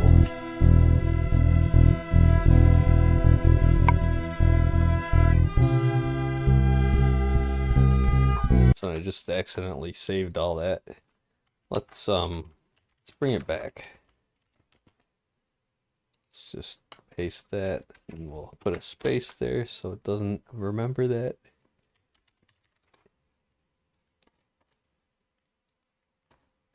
And we'll just stage those for commit. All right, let's stage all this stuff for commit also. All right, so now we got to add our editing fields. So what are all the? We've got to open our JSON file again just to see what's there. Whoops, not here. It's up here somewhere. Where is it? Right there.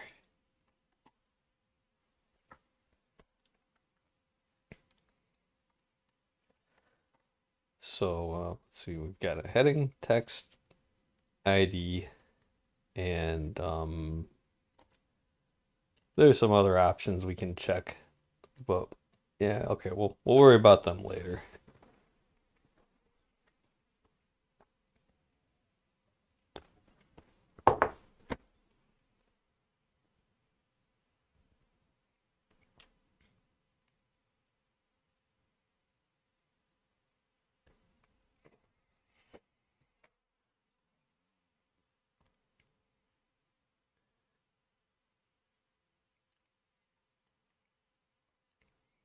And did I ever put the NPC? Yeah, name, heading, and text. Okay.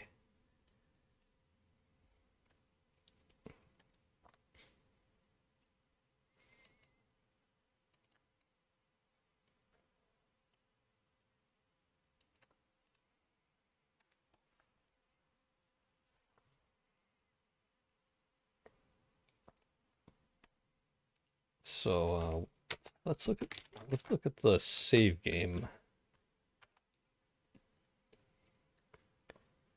'Cause I think this is where I figured out how you got to handle text fields.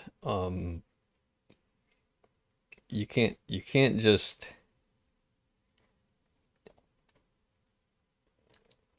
you got to use a button and then change it to a text box.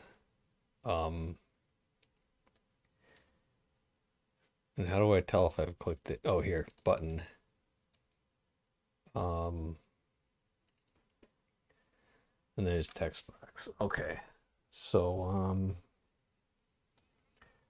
hmm.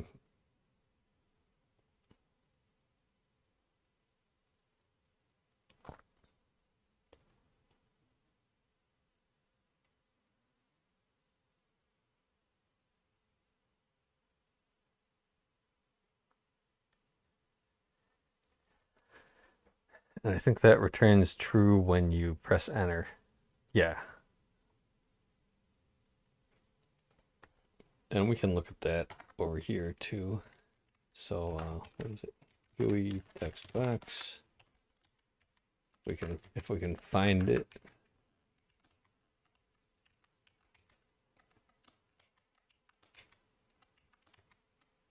There. Okay, so there's edit mode. Okay. And what's the result?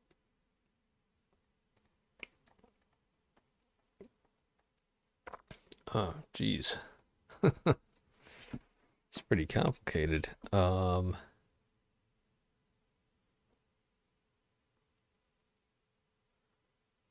So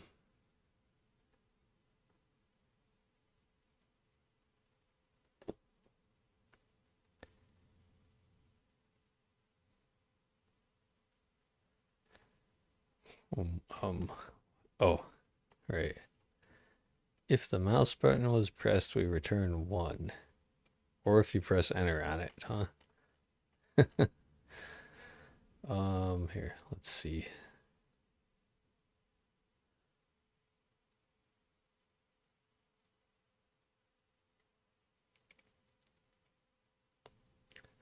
Returns true if you press enter on it. Okay.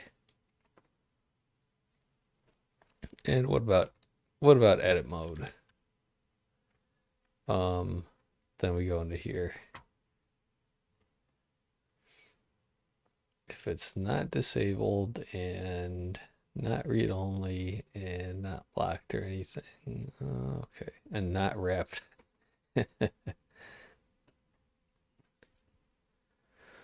But what if it has line breaks in it? Good question, I guess. I would assume no. I'm just gonna make my own my own monospace font editor. Just to avoid all these complications. We don't need proportional fonts when we're editing text, you know. That's just total overkill. It's easy if you're using a fancy GUI, but when you're using these lightweight game engine things, it's way too much trouble. So let's see. So it's this whole function here. Wait, no, that's no, we're out. Where is it? So there's this. Yeah, here scope says we're in GUI text box, which is something this editor doesn't have, by the way. And in some ways, this one's nicer. So let's see.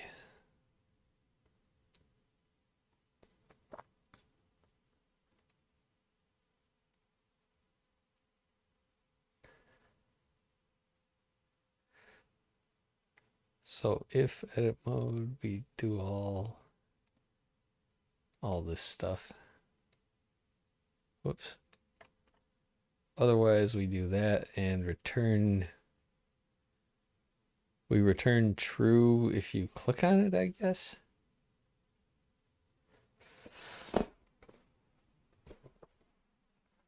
So I think, so what I'm thinking is we could make it so you click on it to edit it. I think that's how it's supposed to work.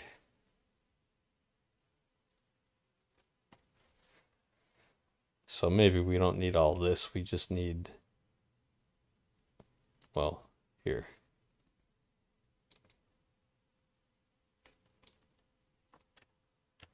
We just need a variable to keep track of whether we're editing it. So let's just try it.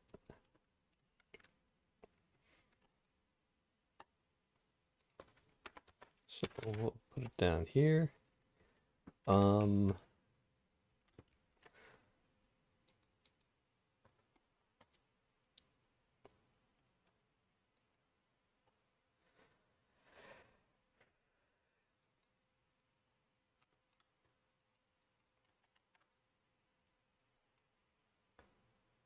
Let's see, what's the rectangle is gonna be like that.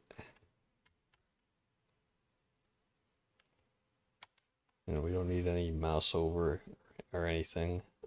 We just need, we need to get the dialog data though.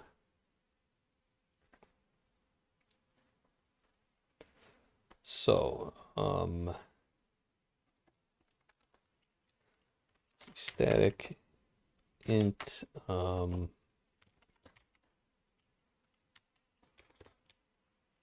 let's store these things here.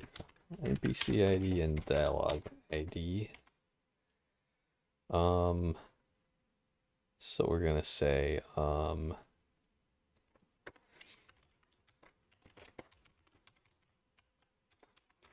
dialog ID equals modal dot mode.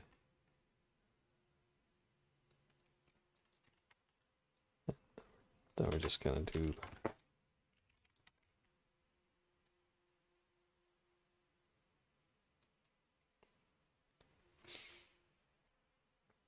and then we've actually got to fetch the data from Lua, I think.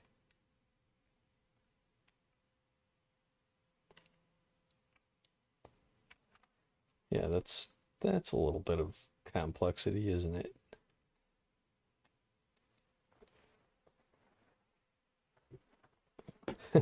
Default equals keep the change, you filthy animal.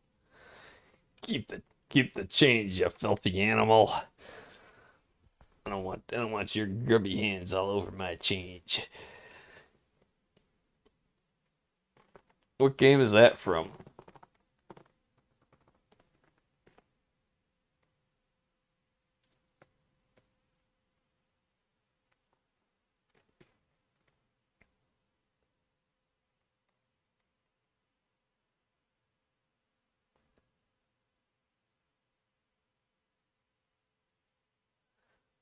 Home Alone?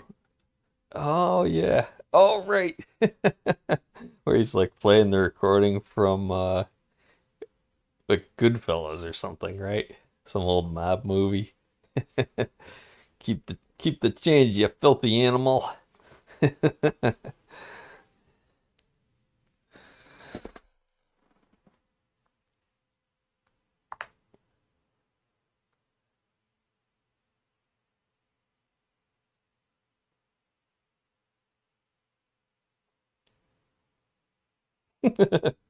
Oh no. AI stocks are crashing.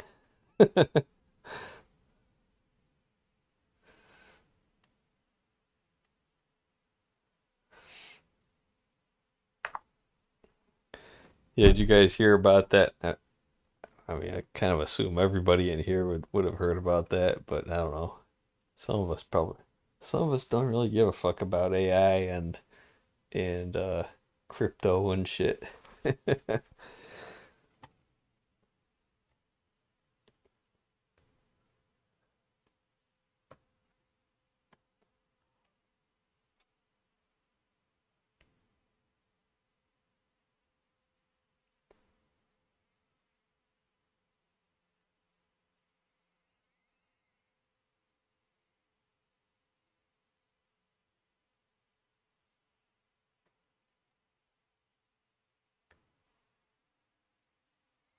Yeah, so it turns out that our woke geniuses here have been um wasting billions of dollars and tons of electricity on their AI bullshit. And the Chinese have figured out how to do it much more efficiently. Maybe it's because they're not trying to put blinders on it and censor everything, but you'd think, but they do that, right? They probably figured out how to make a censored AI that's also like a lot more efficient to train.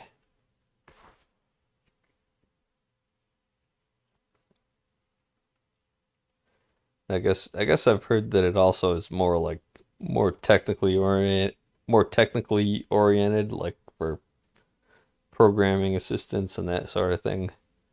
Um, Not so much trying to pass as a human, but yeah, who knows?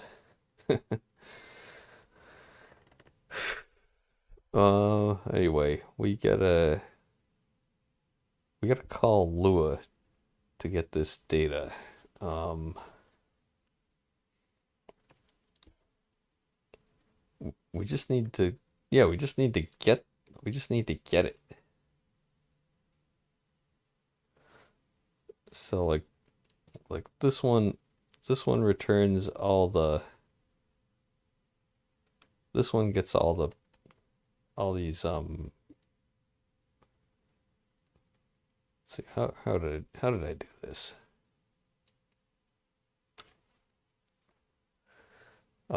Oh, we're actually storing the data in the game structure.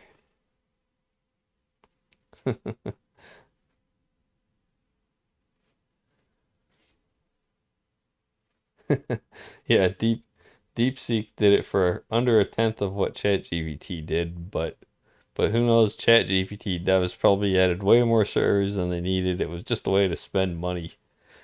Yeah, I mean maybe, yeah, who knows? Maybe the servers were just cheaper in China. Maybe they're using the same amount of power, but it just doesn't cost them as much.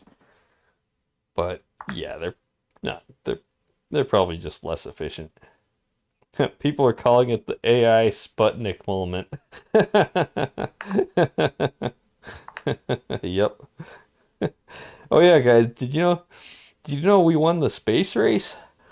You know, back in the 50s and 60s. Did you know we won the space race? We got to the moon, guys. We did it. Mission accomplished.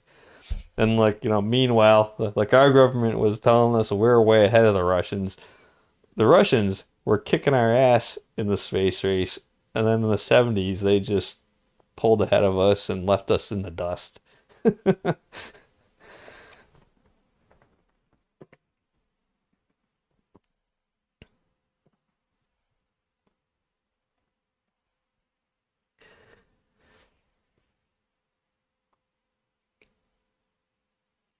And our government kept telling us we're the best.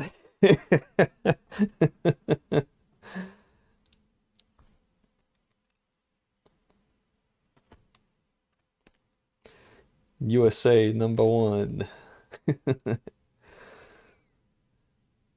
You want to believe it, but nah, it ain't happening. We're getting beaten by a bunch of fucking commies because we're run by fucking commies.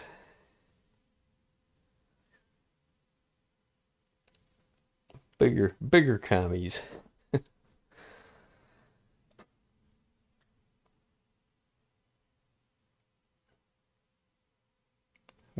Yeah, it's like I don't know. They're commies. They're communists. We're hyper communists.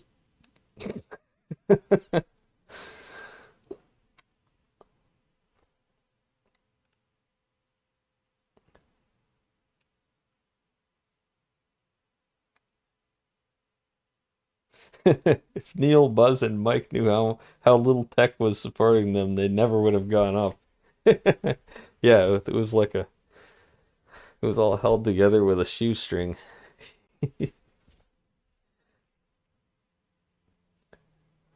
Yep, and you know who else never went up to the moon? The Russians.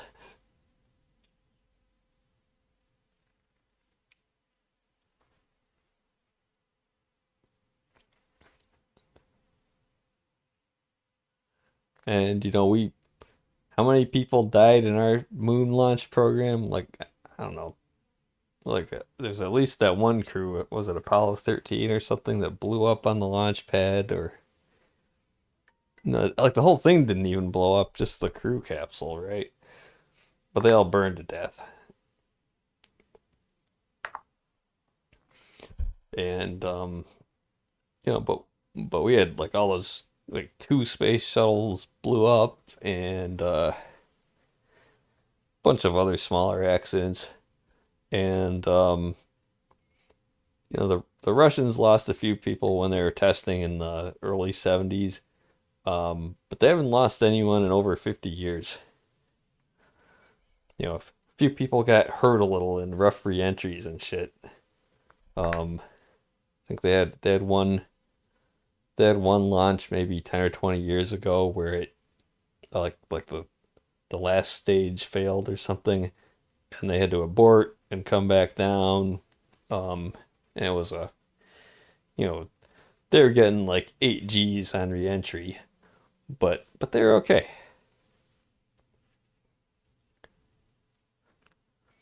I mean, it was better than that lady who was spinning around in that helicopter rescue. It was better than what happened to her.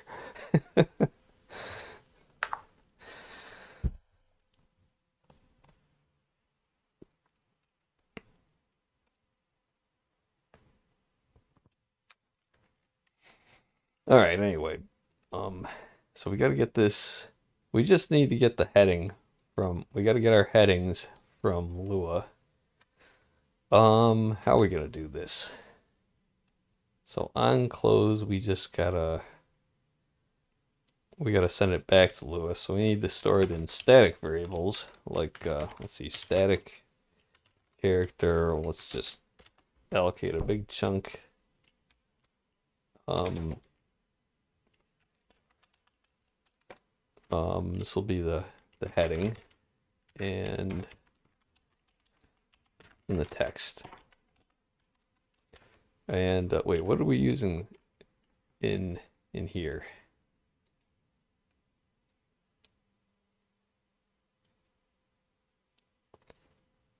Oh, right there. Okay. We're just gonna copy these. Or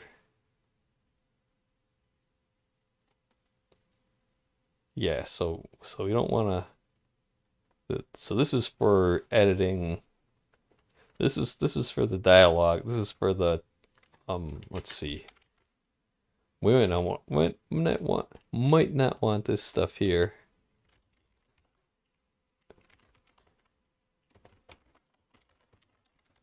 Maybe we'll just move that there.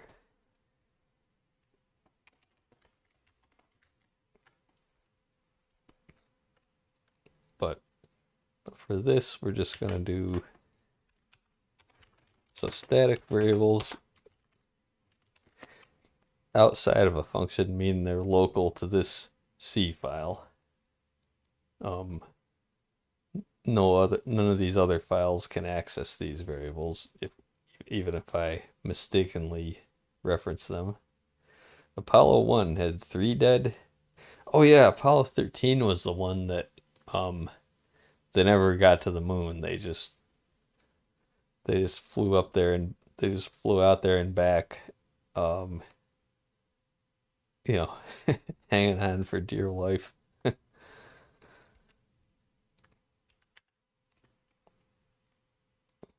Before my time.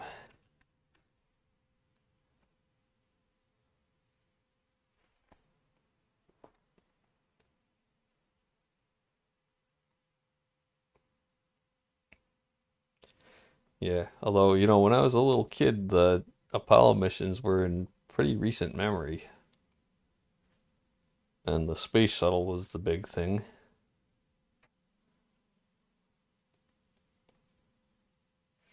Yep, and I remember when that first one blew up.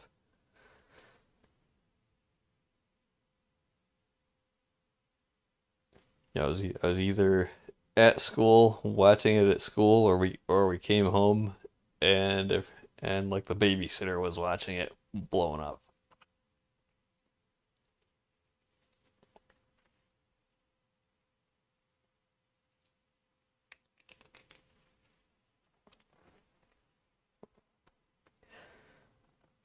So anyway, let's see. We gotta.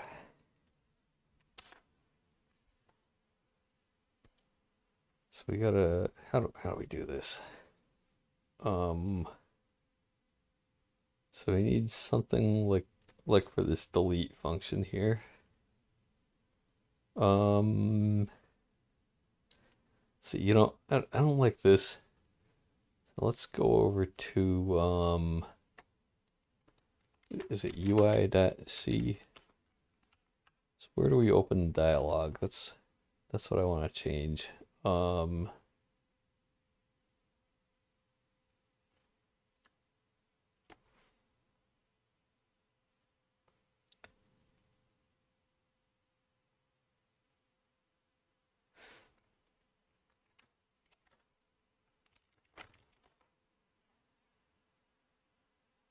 No, I was looking at this earlier. Here it is.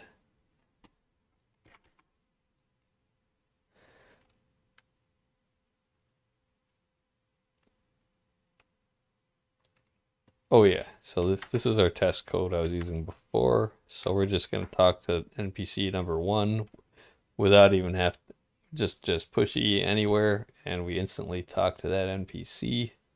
This is a better way to test this. So here, I'm gonna save that. We're gonna go, okay, we don't need that file. Gotta go back here. Actually I probably do need it, but UI save load, come back to that. But yeah, here, so this way we'll talk to the first one always, and then we can go over to here and we can always pass the NPC ID.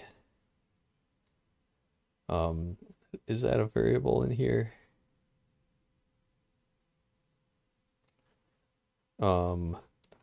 It's got to be like that. And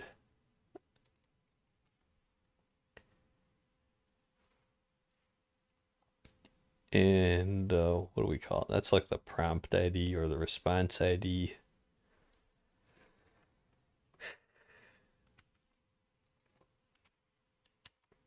Okay, anyway.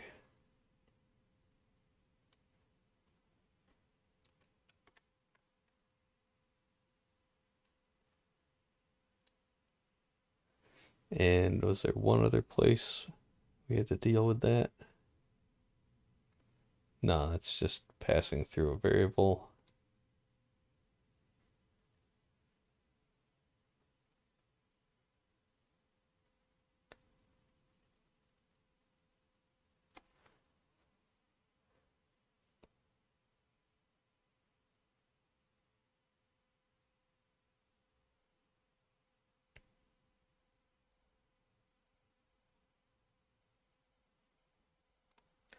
Oh yeah, here we go.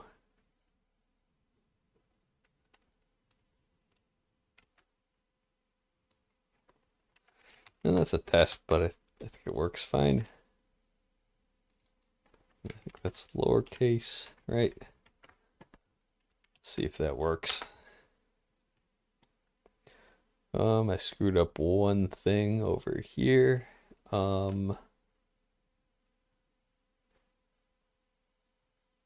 75. Oh, down here, yeah. Not ready for that yet.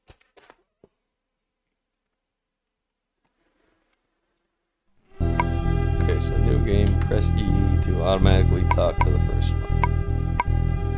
Okay. Okay, good.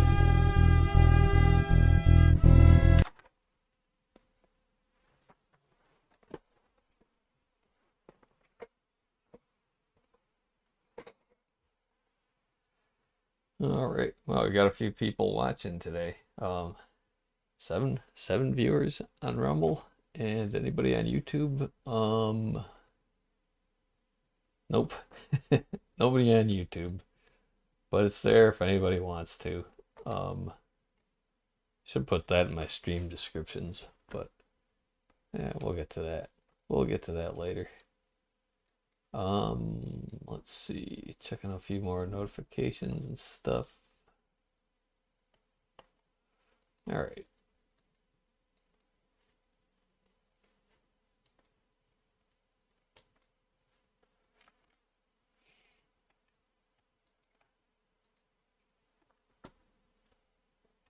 Okay, we're all caught up. Yeah, so we're making a vampire RPG here. Or a vampire simulator, if you want to put it that way.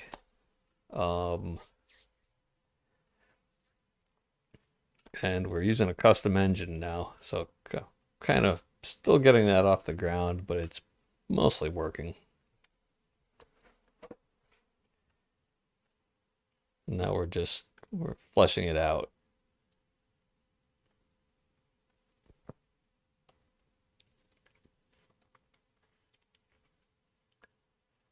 And I'm not really feeling it today, so I'm just chipping away at whatever I can do. So we've got some working on some dialogue editing. I think let's see, can you see that on my stream? Shortlist. Oh, that looks like crap.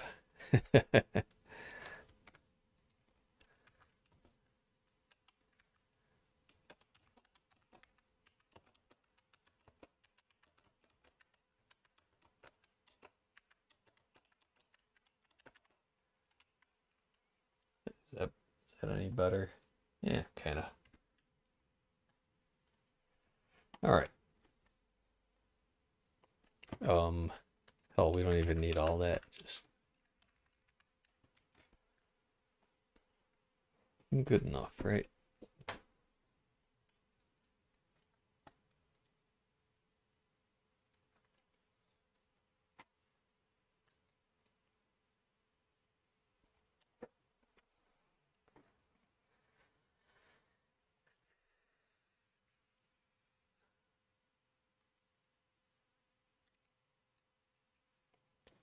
Yeah, so I'm gonna have to make a couple of Lua interface functions here. So let's use this. Let's use the delete one as an example.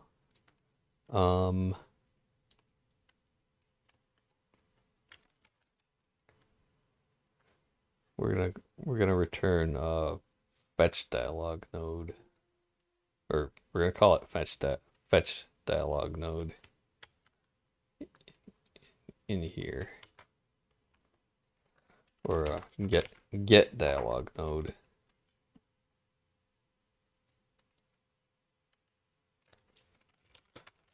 Then we just need to use these variables.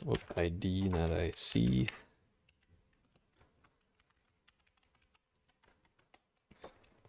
So we're gonna have that return. We're just gonna return the actual dialog node table.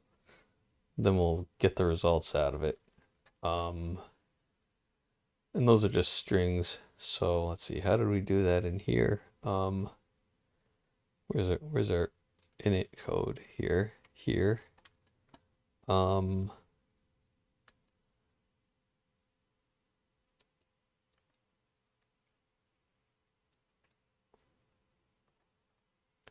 Okay, that's a little bit different. But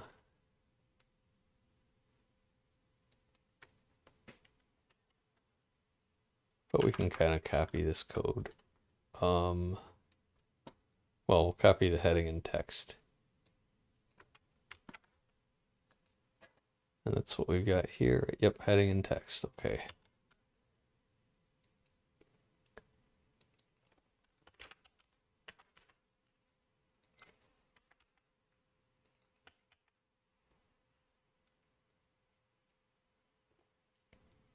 And we're going to do this a little bit differently.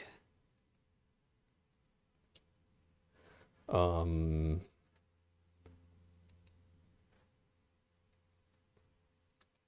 going to use that get string function. Where is it?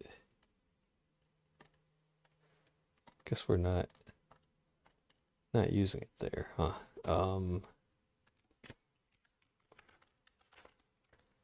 Got to refresh my memory here. So we're going to use get field string, right? So let's just copy that signature over here, and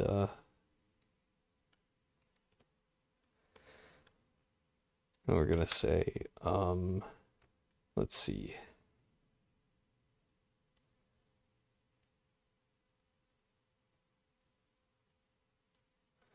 Or no, actually, we're not gonna do it. Yeah, we are gonna do it that way. Right. So so this is gonna return one object, which is a table.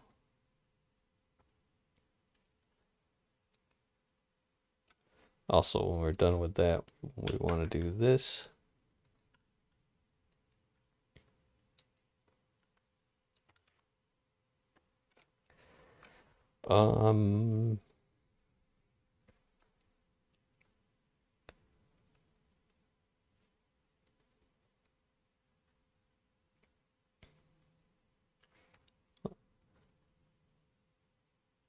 So we want to do not Lua 2 string, but what is that? Yeah, this thing here. So let's just put that in here. It's gonna be we're gonna get the heading.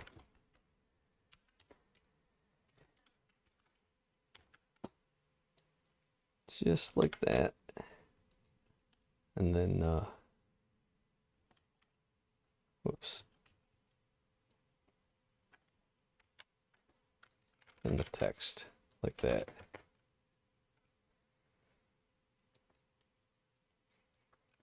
And let's actually look at that JSON data again.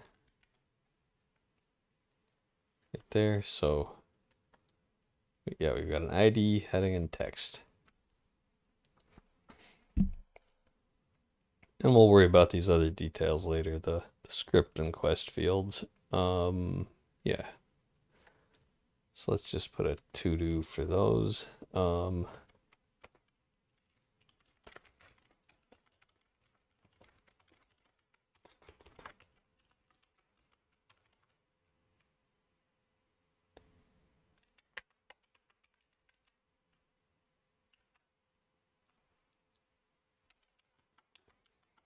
And we'll put another to-do down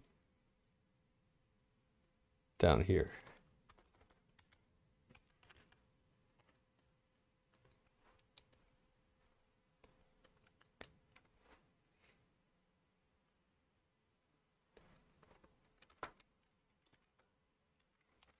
Then we gotta set this stuff up.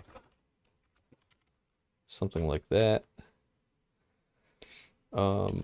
Well, that's not ready yet.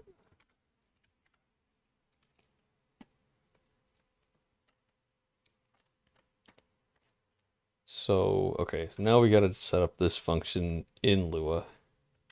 So let's go over here. So we're gonna need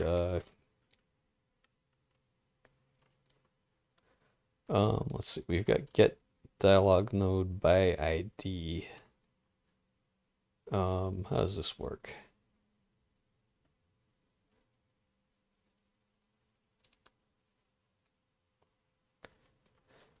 So it's assuming that there's a node variable.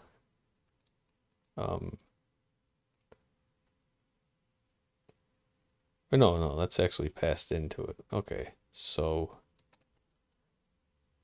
this could actually be out here, right?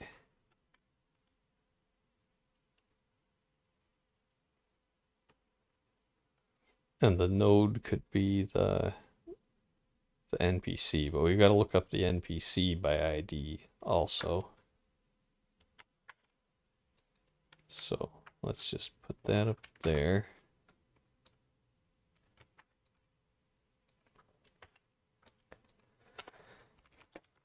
Helper function, and okay, so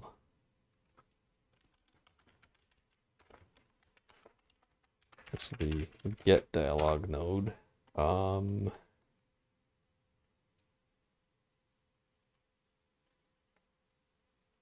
I suppose this could actually call that but we'll get to that.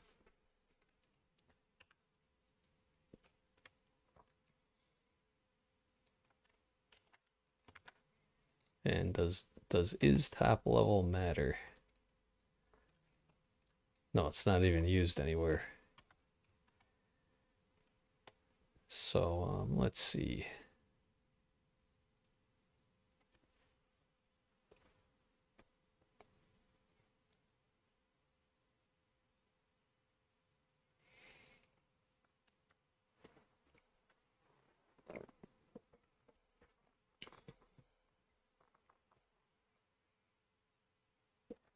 And then this is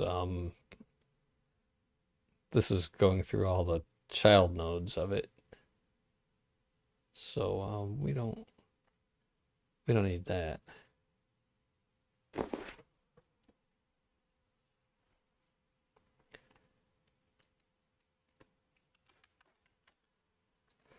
So I think that's all we got to do.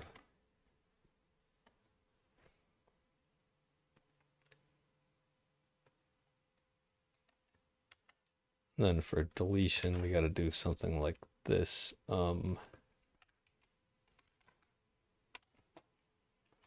Local, let's just call it X.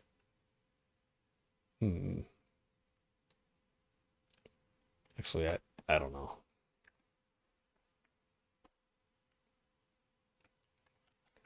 I think we've got to find the parent node. So that's going to need a variation of this. That's a pain. But we don't really need the recursive function for that.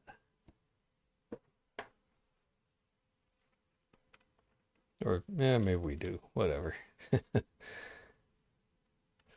Except once we find it, we just delete it and get out.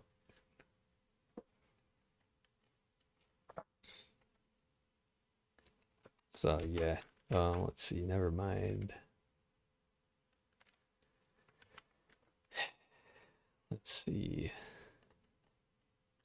So that should be all we got to do. Just return the table.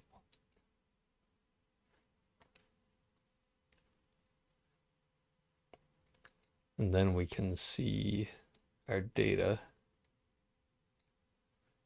in C, heading and text.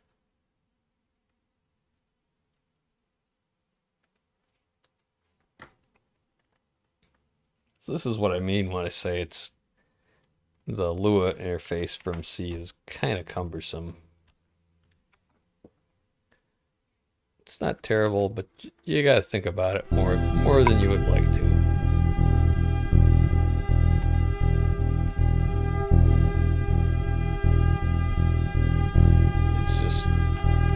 Just seems like less trouble than the alternatives. Anyway, I'll press E to talk to the first one. God mode. I can edit. Oh, error. What did I do wrong here?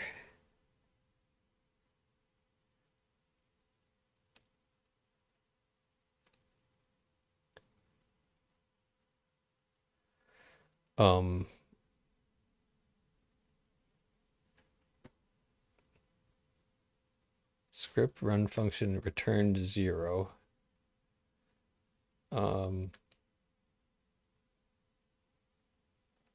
maybe this is the problem. I don't know.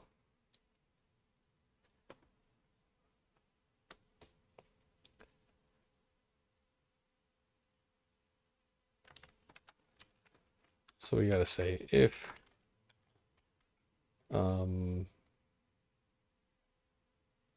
no, that ain't right. That ain't right at all.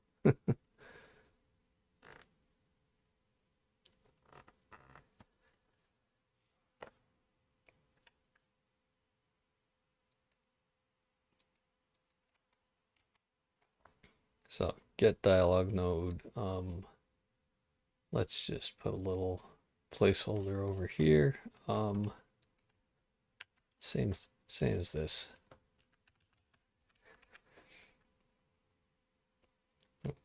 just do that and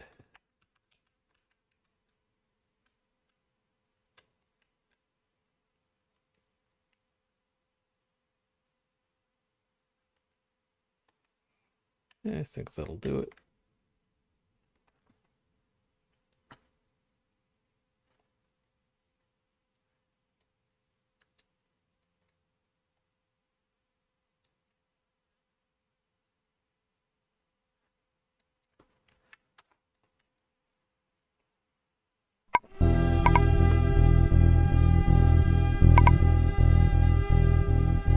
So when we go to edit, that's when we have problems. And it's kind of hard to figure out where the problem is. So script run function returns 0, which I think it's supposed to, right? Oh, wait a second. What's unedited here? Oh yeah. So gotta look at this again. Let's see. So script run function returns 0 if it's successful.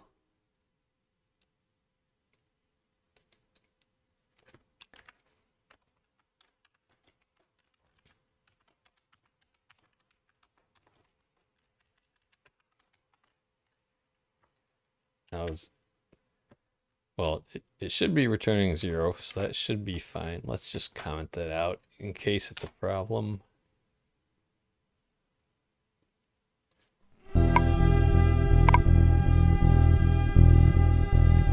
See, that's okay. So it returns 0, everything's fine. There should be a table on top of the stack. So, but how do we know that?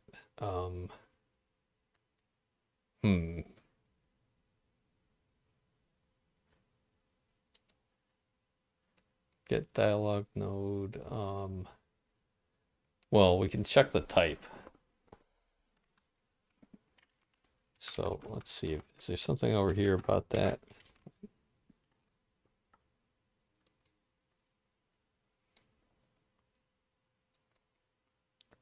Yeah, so that should be the type of the top of -1 should be Lua T table. So we go over here and we say assert Lua type of top of stack equals Lua T table.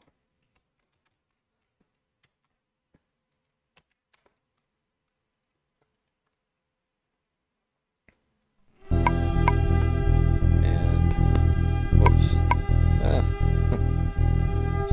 We gotta wait, where's that NPC? We gotta go dialog, God mode, edit. Assertion failed. Okay, so what the fuck? Get dialog node. I'm gonna go over here. I'm gonna search for that. Yeah, there it is. And it should be returning the result of that, which would be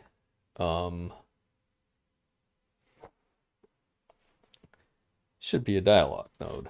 So let's just say local result equals that, return result, and we're going to say table.print result. Let's see what that does. I mean, it should work, but maybe it isn't. And it says not a table. well shit, what is it?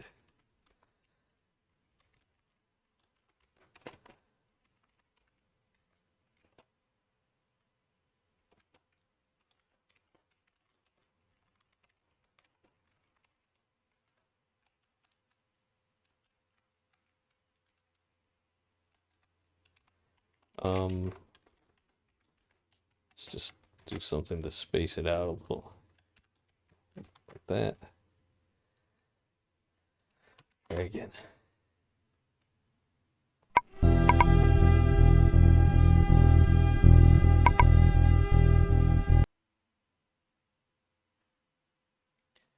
Nil. Oh, because it's just not finding it, huh? Because it's oh shit, we're looking for topic 0. That's got to be the problem. So how is that happening? We go to dialogue. Let's edit that one. Topic 0. Yeah. So how did we get here? It should be topic 3. We had this working earlier, and now we don't. So it's topic 0 modal.mode. And we launch that from down here somewhere. Equals ID. That ID.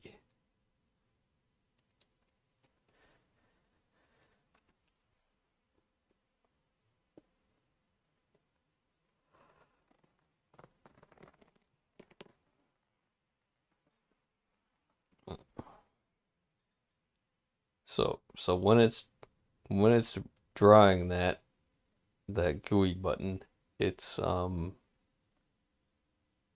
that's the value of ID, and if you click on it, it's just here, and it just returns if the mouse is here and you in this area and you've just clicked it, then this will return true and this will run. So ID should be that, which is, I mean, that's right. It's right here. It's right. It's actually printing it. Where's that? Prompt. No, it's where it says prompt. That's if you click the prompt itself. I think it's saying that up here somewhere. Right there.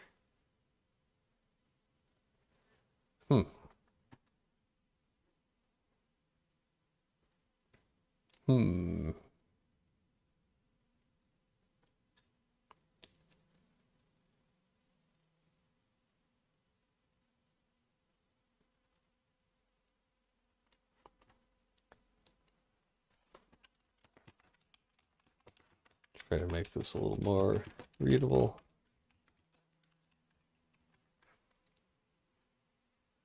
So mode equals ID. Go over here.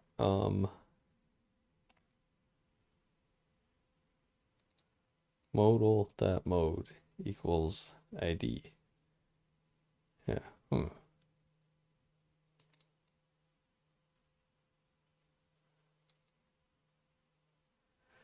And let's see, is it saying edit dialog topic? Yeah, it's the wrong one. It's not getting the right information here.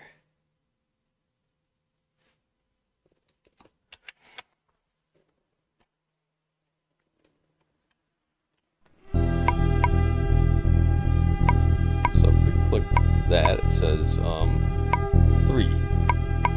See, it does work. 6, 9. That's correct. 3. And these are the IDs of these nodes. So if we go to God mode and I click edit on one of these, like that should be ID 6. But it's saying 0. Am I retarded?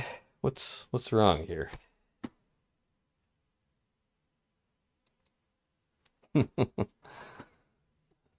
I must be doing something retarded. So ID is that. We are not setting it. We're just passing it into this function.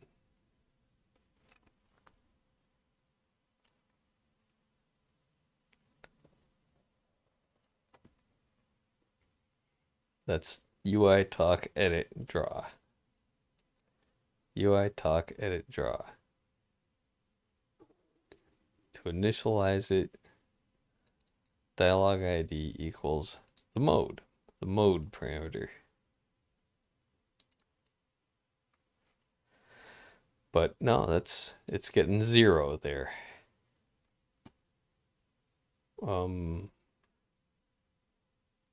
What the hell?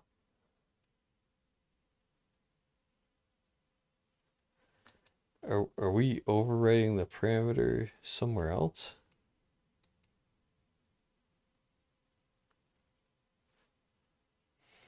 I don't know. Let's just say, let's just put this here and say edit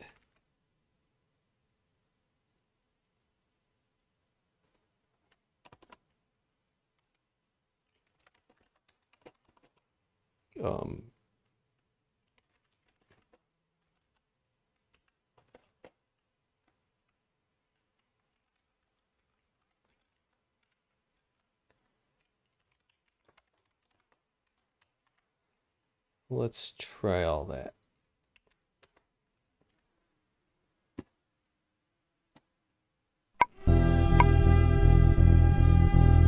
Whoops. We gotta do dialog guide mode edit. NPC 1, dialog node 3. Can I get a drink? And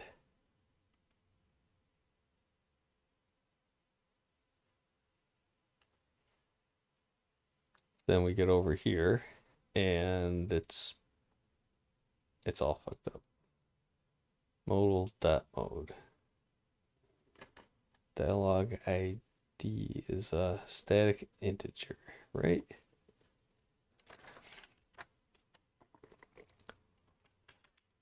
It was working right when we did it this way, right? Is there something about this that's making that not work right? What the hell?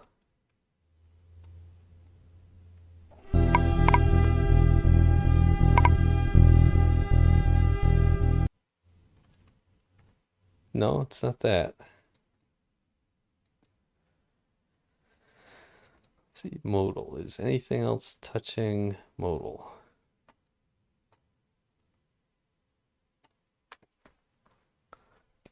What the hell?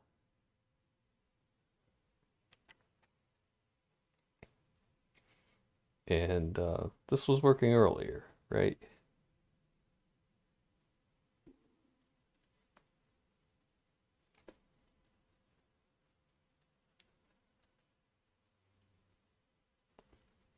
And this is running one time with the right parameters.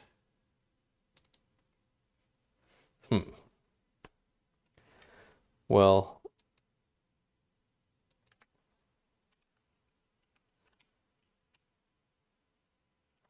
we're gonna change this to prompt ID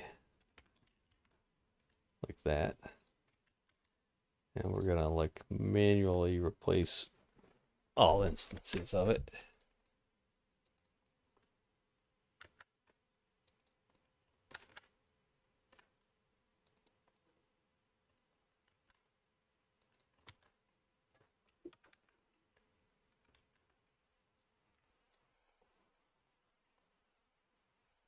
Oh, and this one.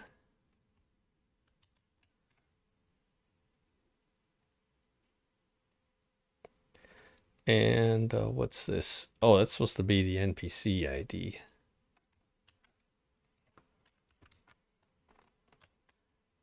And that's supposed to be the prompt ID. No, it's supposed to be the parent. That's right. But I'm gonna run it again, even though I know it's wrong.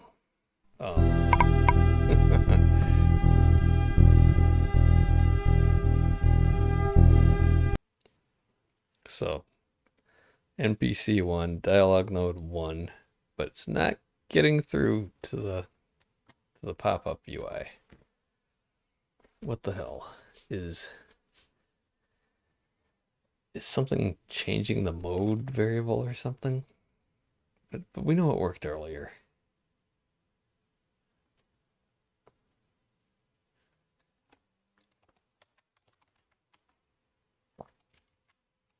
Something about God mode. Okay, that's using the mode parameter. That's it.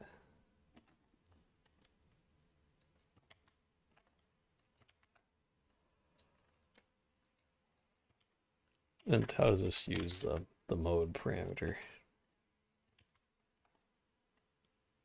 Like that. Modal is modal config modal. It's the parameter.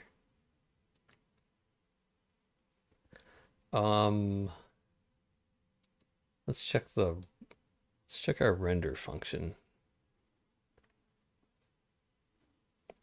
Is it calling it? Oh yeah, it's calling it with the modal stack for the index. It wouldn't do anything right if this was wrong. So I'm not worried about that.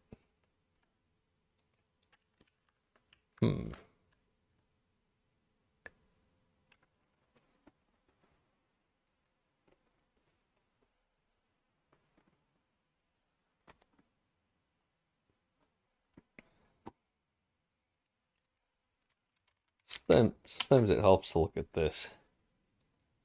Like, what have we changed? That's okay.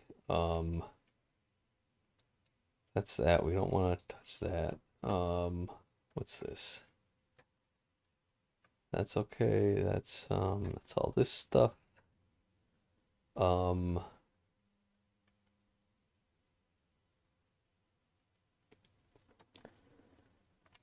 all that. That mode equals prompt ID.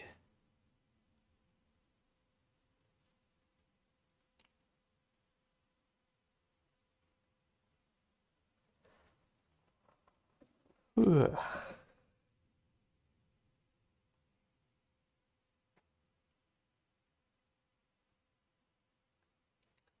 And we don't care about this at the moment.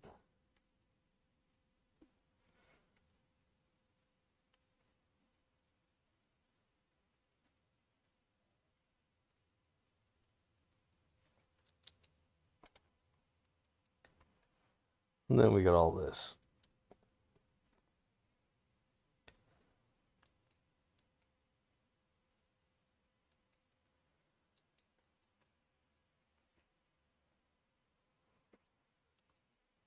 I don't know, guys.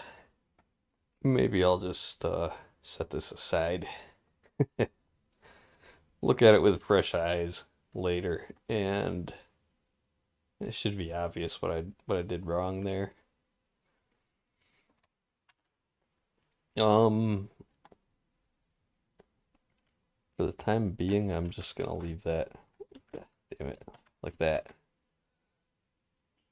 So at least if we leave it like that, it should run, and then we can let's just fill in blanks here. We'll do the layout. So we're gonna say, let's put some headings in first.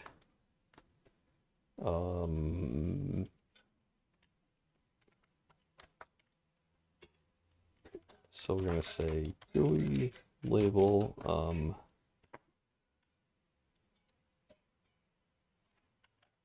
something like that. What's width and height? Oh, we don't want that. It'll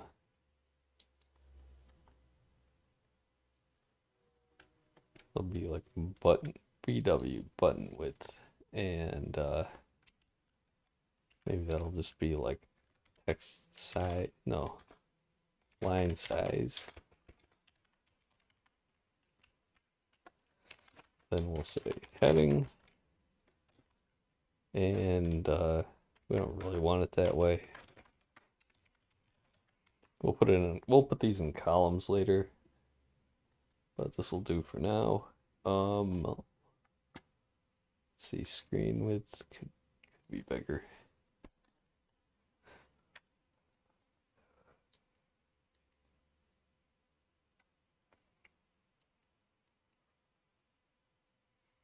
Time to go home and make dinner. Making ginger chicken stir fry. Oh man, sounds good, man. Yeah, what are we having? I don't know. Something like that. Yep, have a good one. Smash that thumbs up, says Neurodivergent one. Oh, thanks again. Yep. All right, so I'm getting out of here pretty soon, but you know, I'm already home. I don't have to go anywhere. Let's see. Yeah, I'm gonna go see what's for dinner actually. See if I gotta start cooking it.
So we're having New York strip steaks. So maybe I'll just cook up maybe some rice and vegetable stir fry to go on the side of that. Yeah, that'd be pretty good. Got some like peppers, onions, mushrooms, ginger. Yeah. All right, so let's see. So we're gonna say, wait, what's size up for? Oh, right, that's for editing. Yeah. Okay, so we're just gonna throw something in here. Dialogue heading and then dialogue text. And yeah, go for some nice rare steak. Yeah. Yep.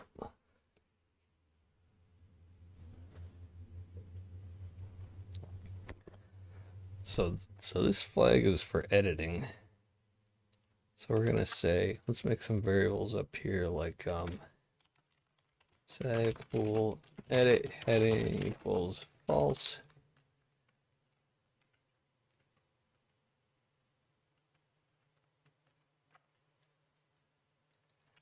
Then I think we can just say something like this. We'll just toggle that.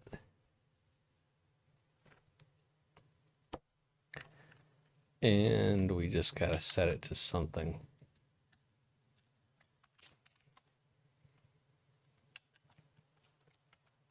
So instead of this, we're just gonna say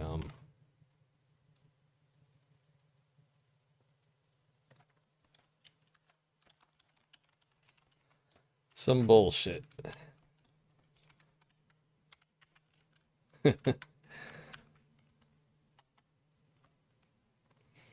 And some bullshit text. All right, is that gonna do it? Let's see. Will it compile? Will it run without crashing?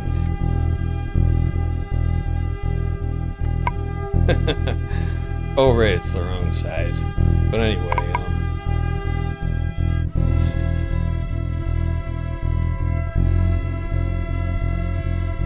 Oh, whoops, that's affecting that other dialogue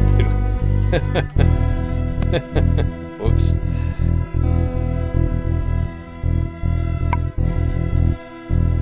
So yeah, we gotta figure out some things. Oh, and we gotta do that, and we gotta change the size of this also.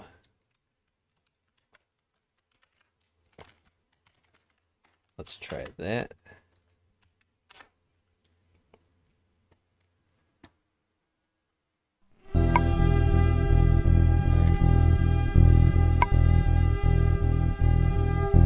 Okay, so that is a label, I think. Or no, it's not. It's not in edit mode. So it just highlights when you hover over it. Click it, and now it's editable. And of course, all this other stuff is updating. And what the hell? Oh, I just screwed up the cursor. And somehow we got the not found. Well, that moves the cursor around.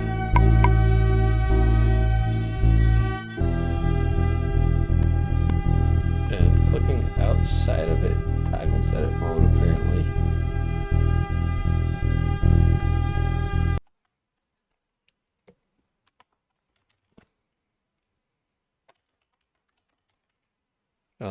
Here. Let's just check that. Oh, and let's see, we gotta put the text too.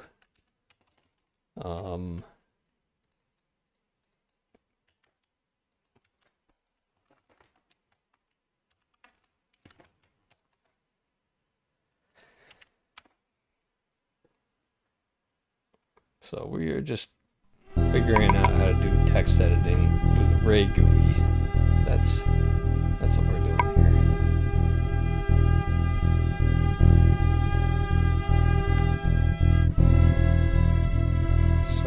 So you see there, it tells us we're going into edit mode, and it says some bullshit. Now I'm gonna click over here.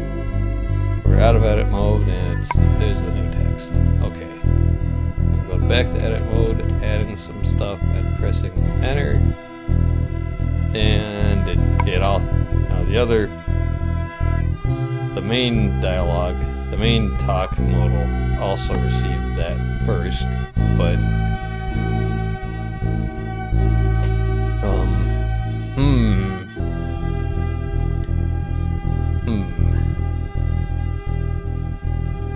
so we really need a parameter or something that says like this is the we need some way for the first modal to say I'm not gonna when I'm not on top, I'm not gonna do any interactions when I'm not on top. So we gotta figure that out. But you can see here that I pressed enter and it did, it did get the message there. And then we're just gonna need some buttons at the bottom like accept or cancel. And if we hit cancel, we just close. If we hit accept, we write the changes back to Lua. So let's get some notes in there about that.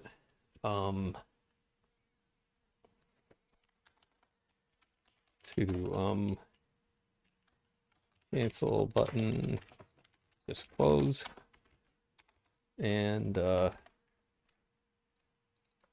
accept button, write changes to Lua and close.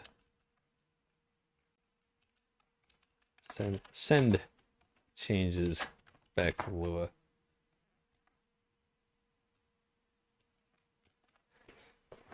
All right, and do we need this on close function? Yeah, just for the initialization. I think that's the only thing we need it for.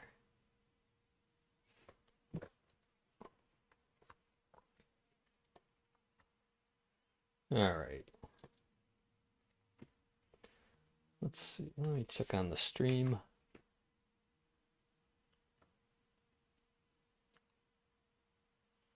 Oh yeah, doing pretty good.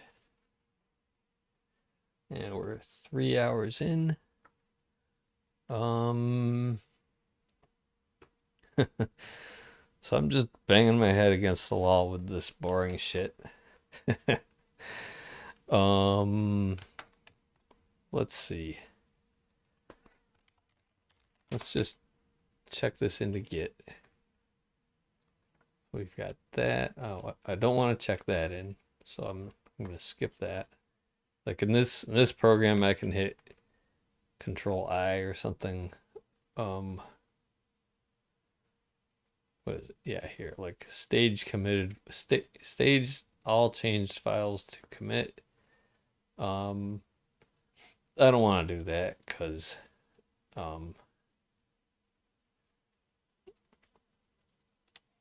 don't want to stage this one because that's just for testing.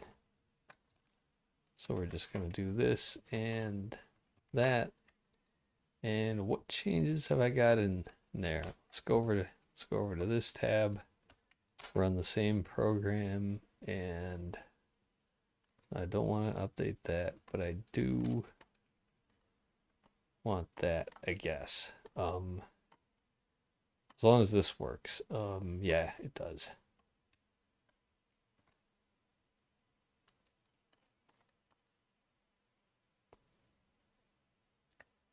Right?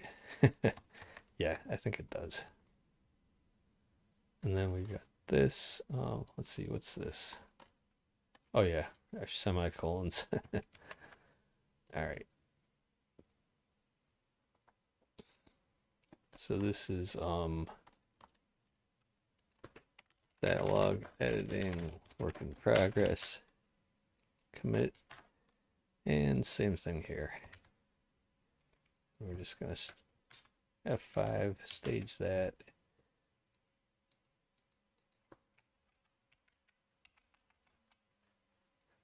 Okay, commit. Just in case I screw stuff up.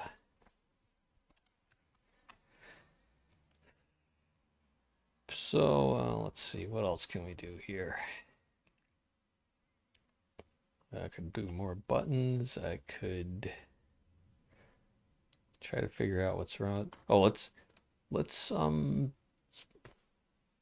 try to figure out a way to deal with the top thing. Let's see.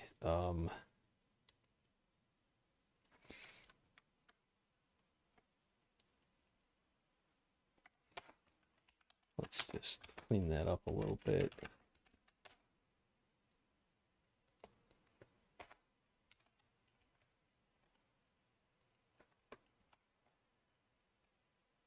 So I think we got to add another parameter to this.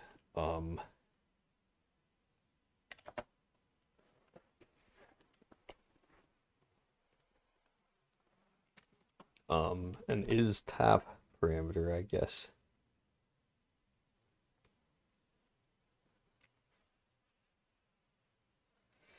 Either that or a depth parameter, which would be like let's see, what would that be like? The top one's depth would be 0. So that would be L minus IDX minus 1, right?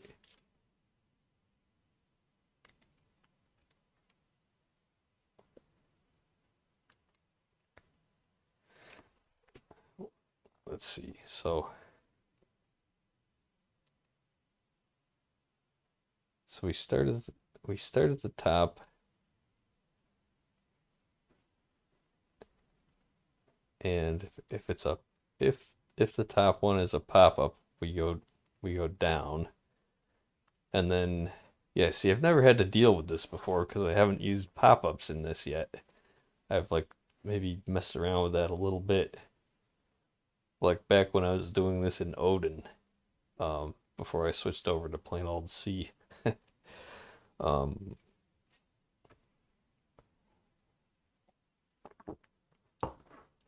And when Odin is a little more stable, I would think about writing this engine in it.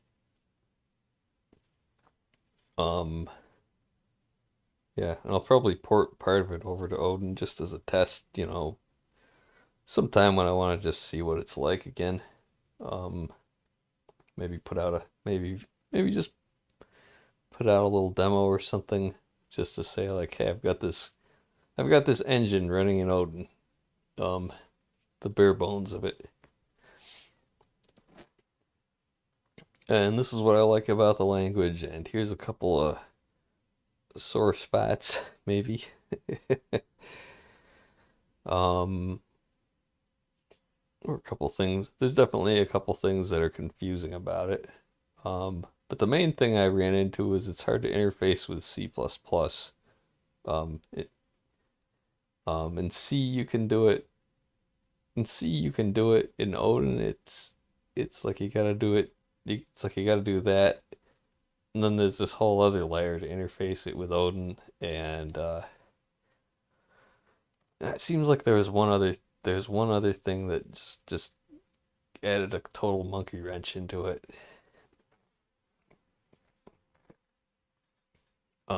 Now at the moment I'm not using any C++ libraries, but I was thinking about using something like Jolt Physics. I'd like to keep that option open.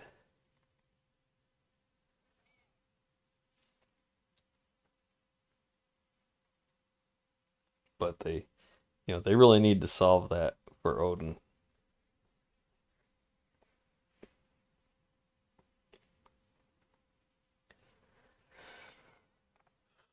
Anyway, what are we doing here?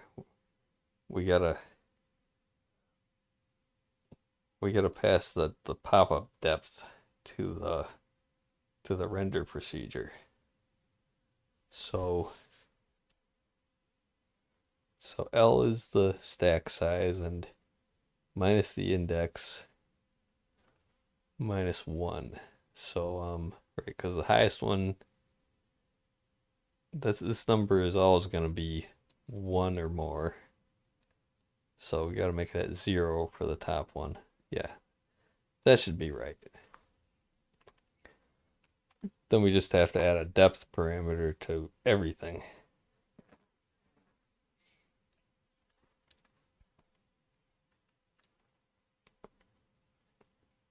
So that would be in UI.h, and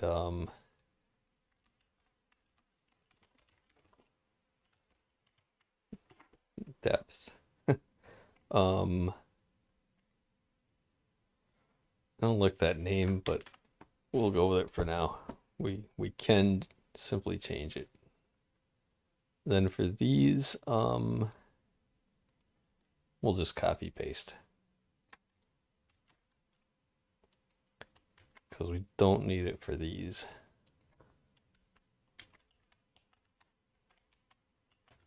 Just for the draw functions, not the on-close handlers.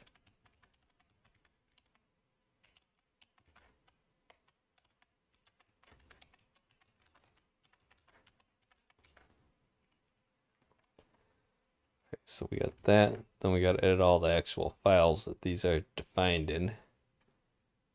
So see, there's one.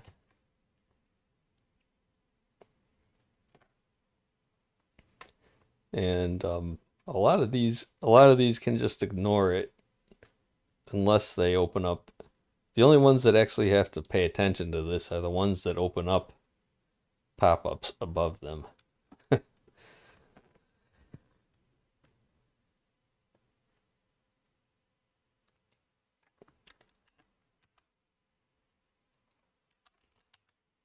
So just this, or not this one, this one. This one will have to pay attention to it. And where is that actual render function? Draw, there we go. And let's just do a search for draw.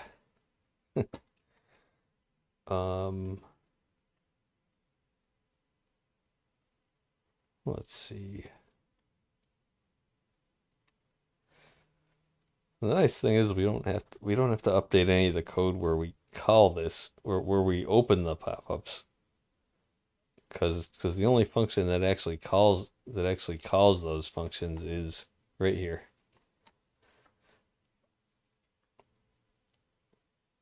So we just have to update those function definitions. And that would be in all of these UI files here, like this.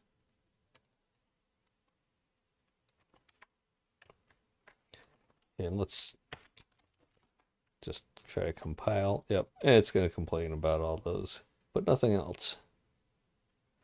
So I'm just going to close these as I go.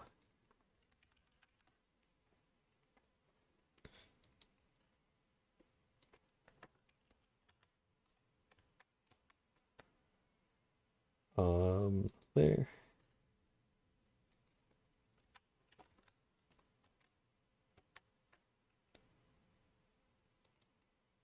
Oh, got that one.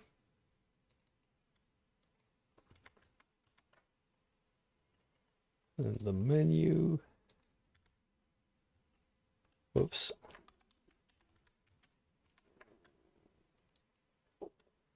Yep. Oh, I missed one. I think I missed a couple. The overmap. Yep. Okay, close these. We got that one. We got settings. There we go. And we got talk and that and title. And TTS test. That's the tests menu from the title screen. And okay, that should be it. Did I forget a couple? Oh, okay. Party panel draw, was it? I think I might have a couple of things in there.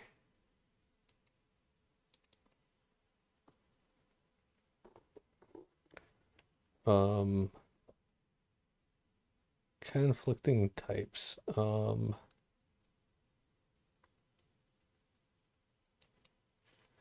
Oh, did I screw up something in here? We got that. Line 56, and that's on line 54 in that file.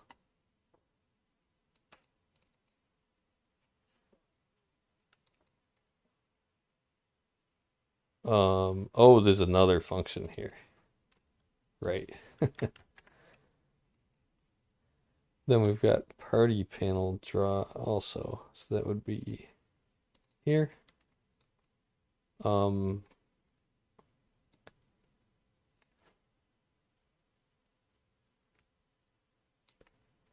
looks right. Oh, wait, what's this in? Oh, I call that from here. Oh, right, that's called from the main loop. Because it's a special thing for turn-based mode. So that's line 650, I think. And we're just gonna say depth 0. Always draw it.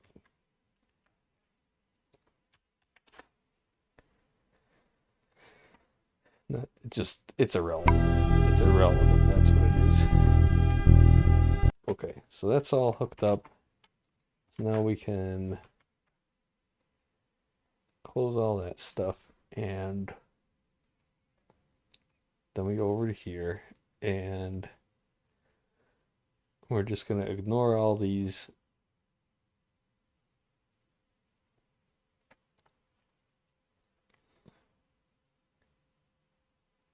So we've got a depth parameter, and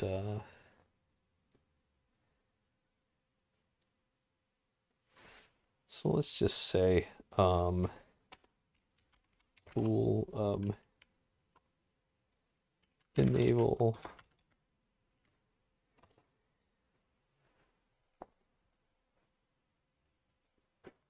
let's see. Oh, what's the other thing we could do here?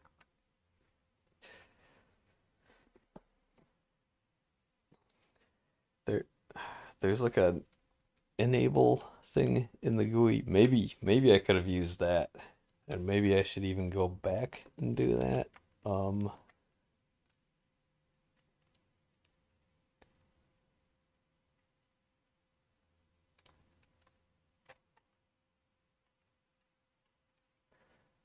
Let's see. Tooltips. I wonder how that works. Haven't messed with those yet. I wonder if they just work.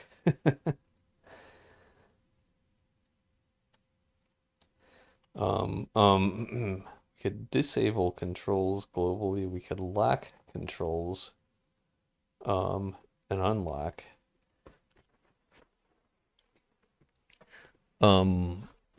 We could actually try that here.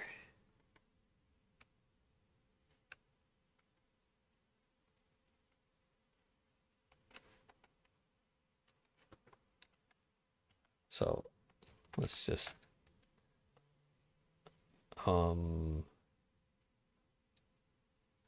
so we would go over to here and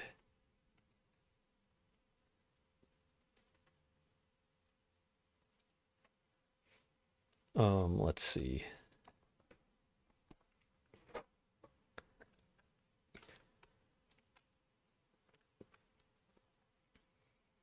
And then we would say GUI lock here, and then here let's just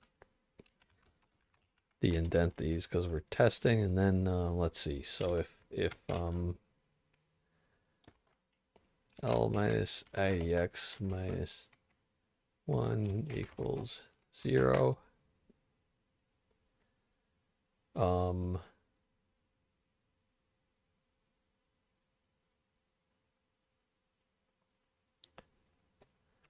if we're at the top, then we unlock. Maybe it was that simple. If unlock is really what I wanted to do. And if this works, you're gonna see how to revert a bunch of Git bullshit. Let's see. Anyway, we'll do that. Edit something and seems to be locked. And that is not locked. But this is locked. That doesn't seem right.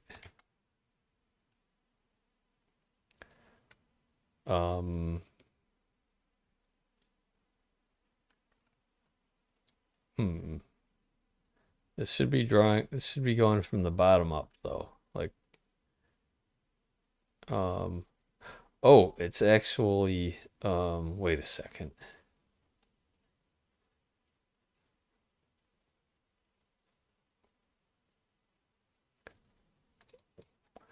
Oh, here's our problem. Here's a problem. This should be I, not IDX. That's why we're not getting that.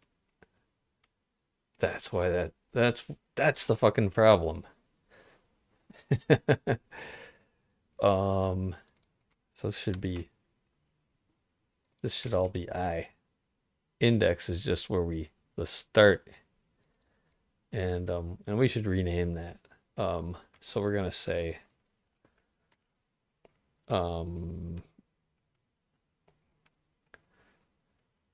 lowest, I guess.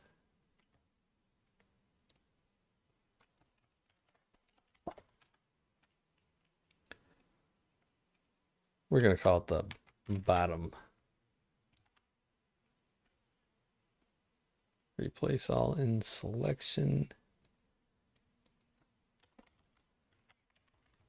Bottommost visible.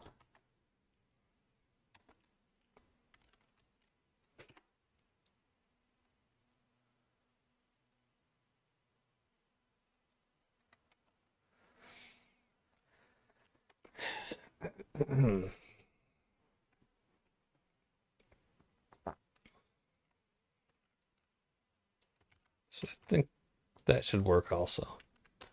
So let's just try this. So we do that, go to God mode, edit something, and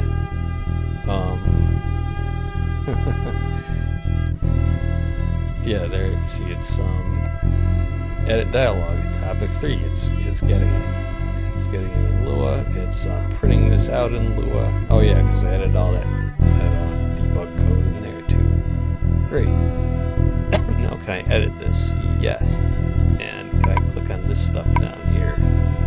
No. Can I do this? What happens if I do that? That still works though. That's okay. So this we gotta edit. No, that's because that's special code that I added. So okay, so yeah, this will work. So we'll keep that, and then we just gotta add an is locked check over here.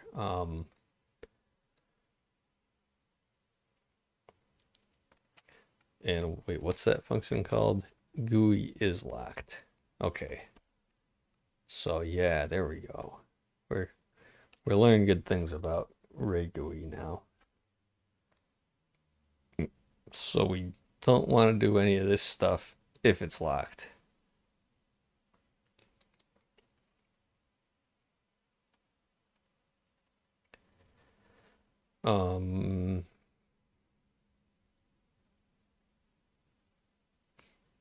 All right, so this is only used in here.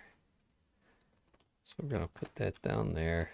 Let's say equals false by default, and then we're gonna say if not GUI is locked,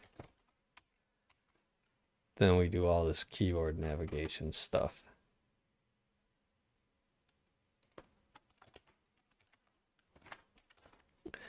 And let's try that.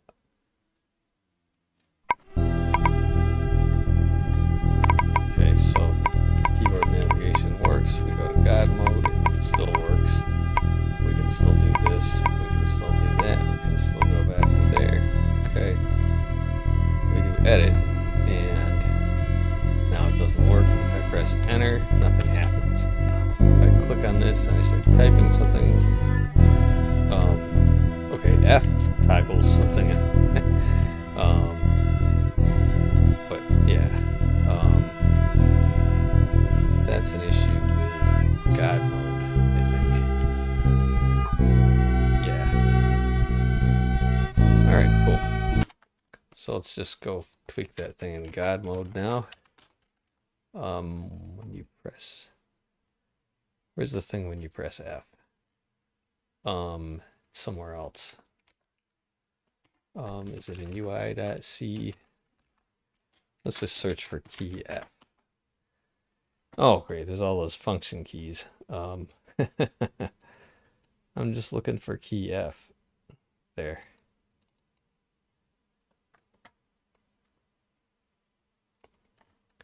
Okay, so we could move this stuff over to God mode, I think. But for now, we'll just do it here. And so we just need the modal stack size check right there.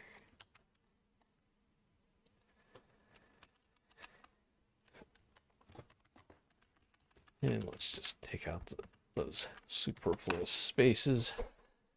And what does T do? Yeah, same thing.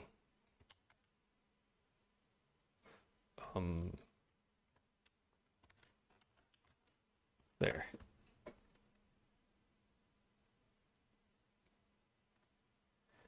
And let's see. Also, this should let's see. Where's the God mode one?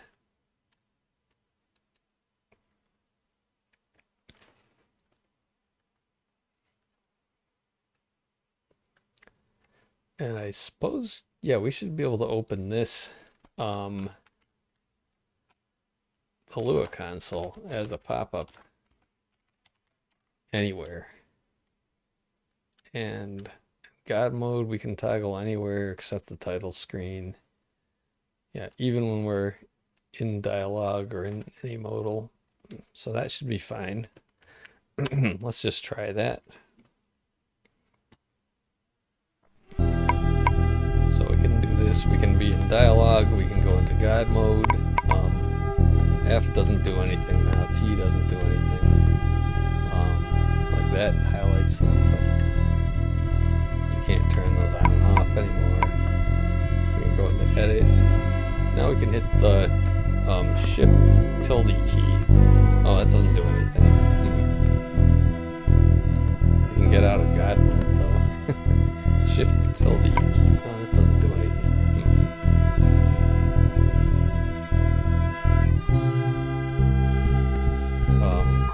This needs a lot of work. I just barely started that. We have to figure out how to get the results from Lua. This isn't actually doing anything, is it? Or it is, but we're not getting the results, and it's just not working how I expect. But what's that all about? Oh, because I was switching weapons. Here we go into vampire mode. But what's the? So if I hit escape and then I hit shift tilde, was I missing something here? Oh, we've got a modal stack size check for the Lua console, yeah. So let's just take that out.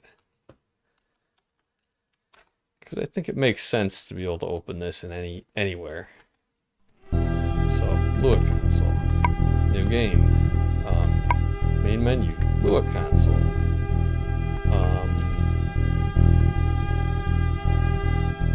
I think we want to put it up in the corner of the screen too, so we can see what we're doing, right?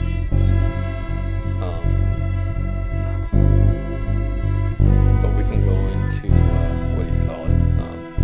Dialogue, God mode, edit something. We can even be typing something here and type. Yeah, this is the only time we wouldn't really want the Lua console to open. When we're editing text, because then we can't type a tilde.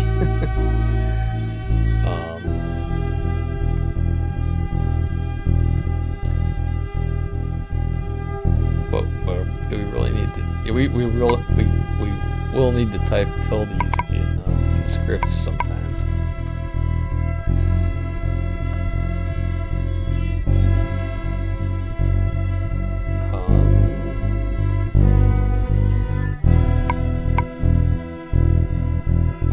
Yeah, that could be useful to get into a scripting console anywhere.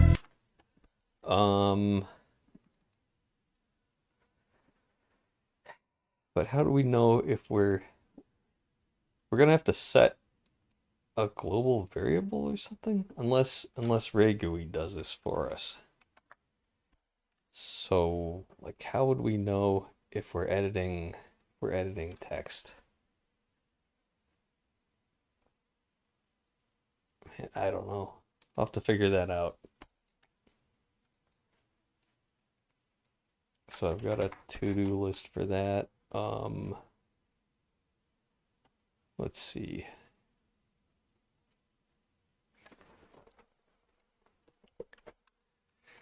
Yeah, so I'm about ready to get out of here.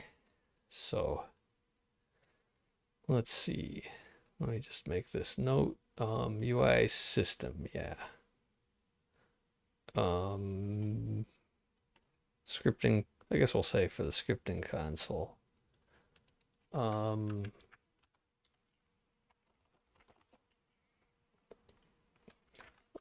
with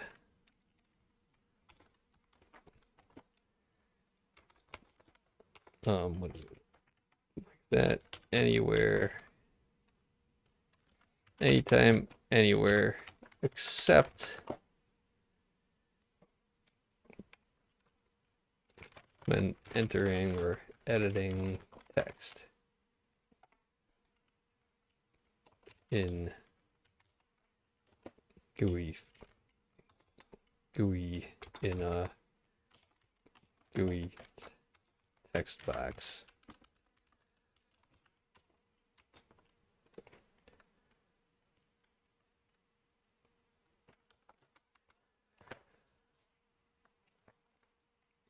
Does Raylib have some global state check for that? Or do we have to track that manually? And if we have to track it manually, it would just be, it would only be where we have text entries, which is not a whole lot, so we could do that. I set a global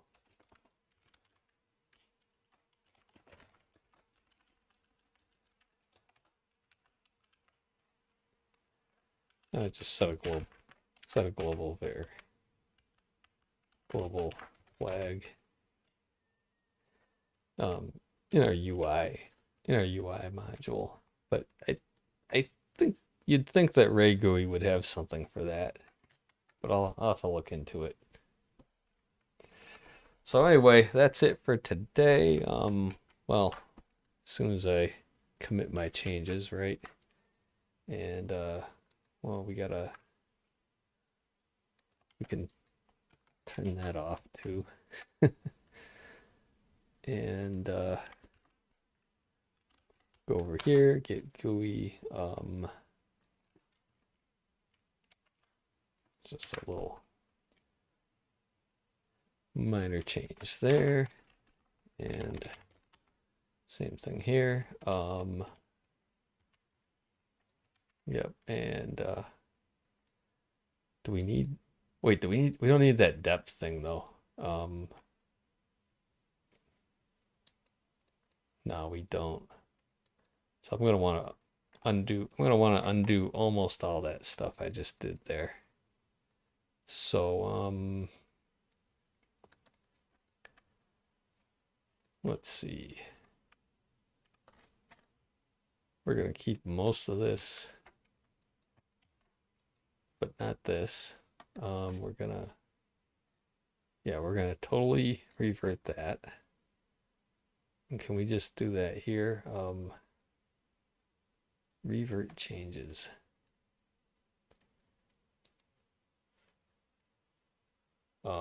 Yeah. And then if we go back to our editor and go to UI.h, I'm getting out of here soon, guys. But see, I took out all those parameters. So we just have to update this thing here. So we've got our GUI lock, so we don't need that parameter.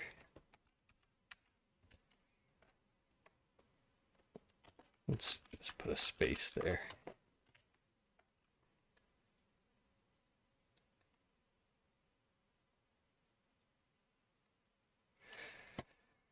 All right, so refresh, check that in. So Control J is revert, huh? That seems a little dangerous. See, submodule is modified. Okay, so we're gonna revert all these things. But I think there's one thing I don't want to revert. Yeah, this.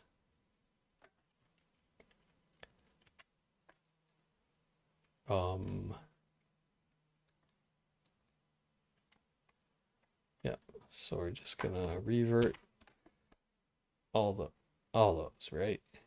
Except for talk.c. Then my editor's gonna yell at me, and I'm gonna say, okay, reload. And if I was worried about fucking something up that I was working on, I would say ignore. and then reload them later. But see, I just need to fix up this one here. Get rid of that. And let's go back here. We could have 5. Get that one changed. Oops. Make sure it still works. Especially this thing. So we go into here, God mode, edit, and yeah, see.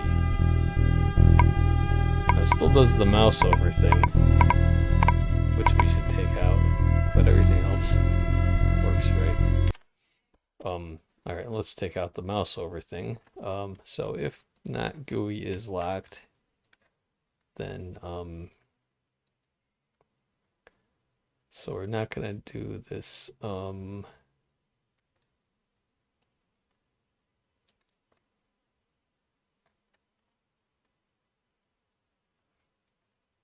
this is our.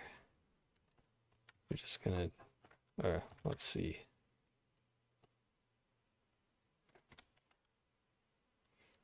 Just gonna add that. So that's for our. Wait, is that for the sound effects?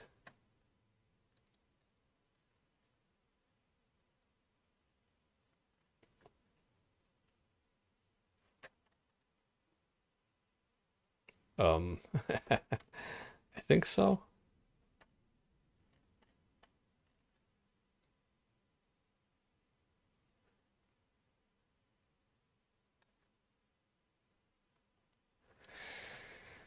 Let's see. We get our mouse position. Where do we check it? Here. Then we got current index and index.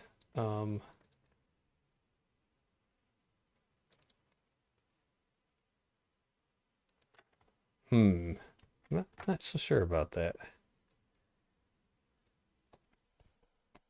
Where this is we got a talk GUI button. Maybe maybe that's what I gotta do. So never mind this. We need to go to talk GUI button down here, and yeah, there's the audio tick thing.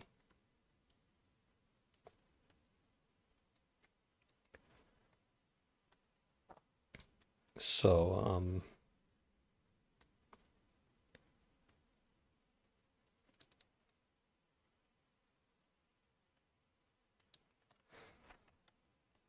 so we're not going to do that if GUI is locked.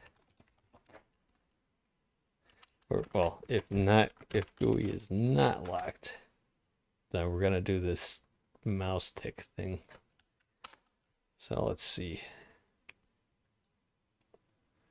So we learned how to do something useful with GUI locking. So E to get into dialogue. We got our mouse ticks. We got our keyboard navigation. We go into God mode. Still getting our ticks. We go into edit. Now that's all. Pop-up is open and good. No ticks. None of that stuff works. We go into here. We can do our arrow keys up and down. Don't do anything. WASD, just type. Shift.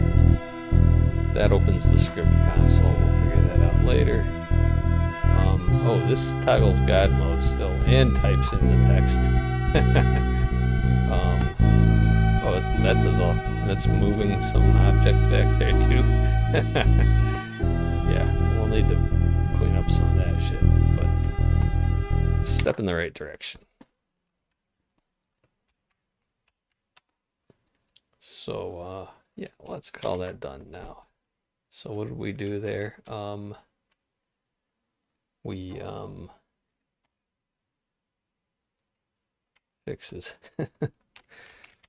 fixes done. All right, guys. See, neurodivergent 1, Dita. I think Squishy Banana was in here earlier. Yep. Thanks y'all for stopping by. And yeah, I've got to go and and clip out like that 20 minutes where I was talking about the Lua interface.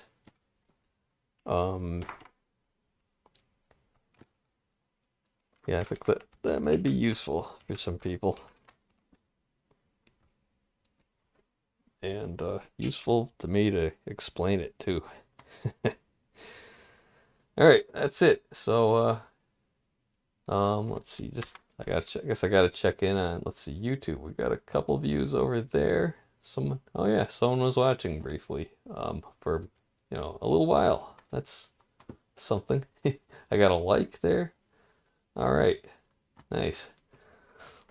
It's progress, however small. And we got. Let's see, any more notifications over on Rumble? Nope, don't think so. And oh yeah, compliments to Dita's profile picture. It's a Mandelbrot fractal. With a nice color scheme. All right, guys, peace out.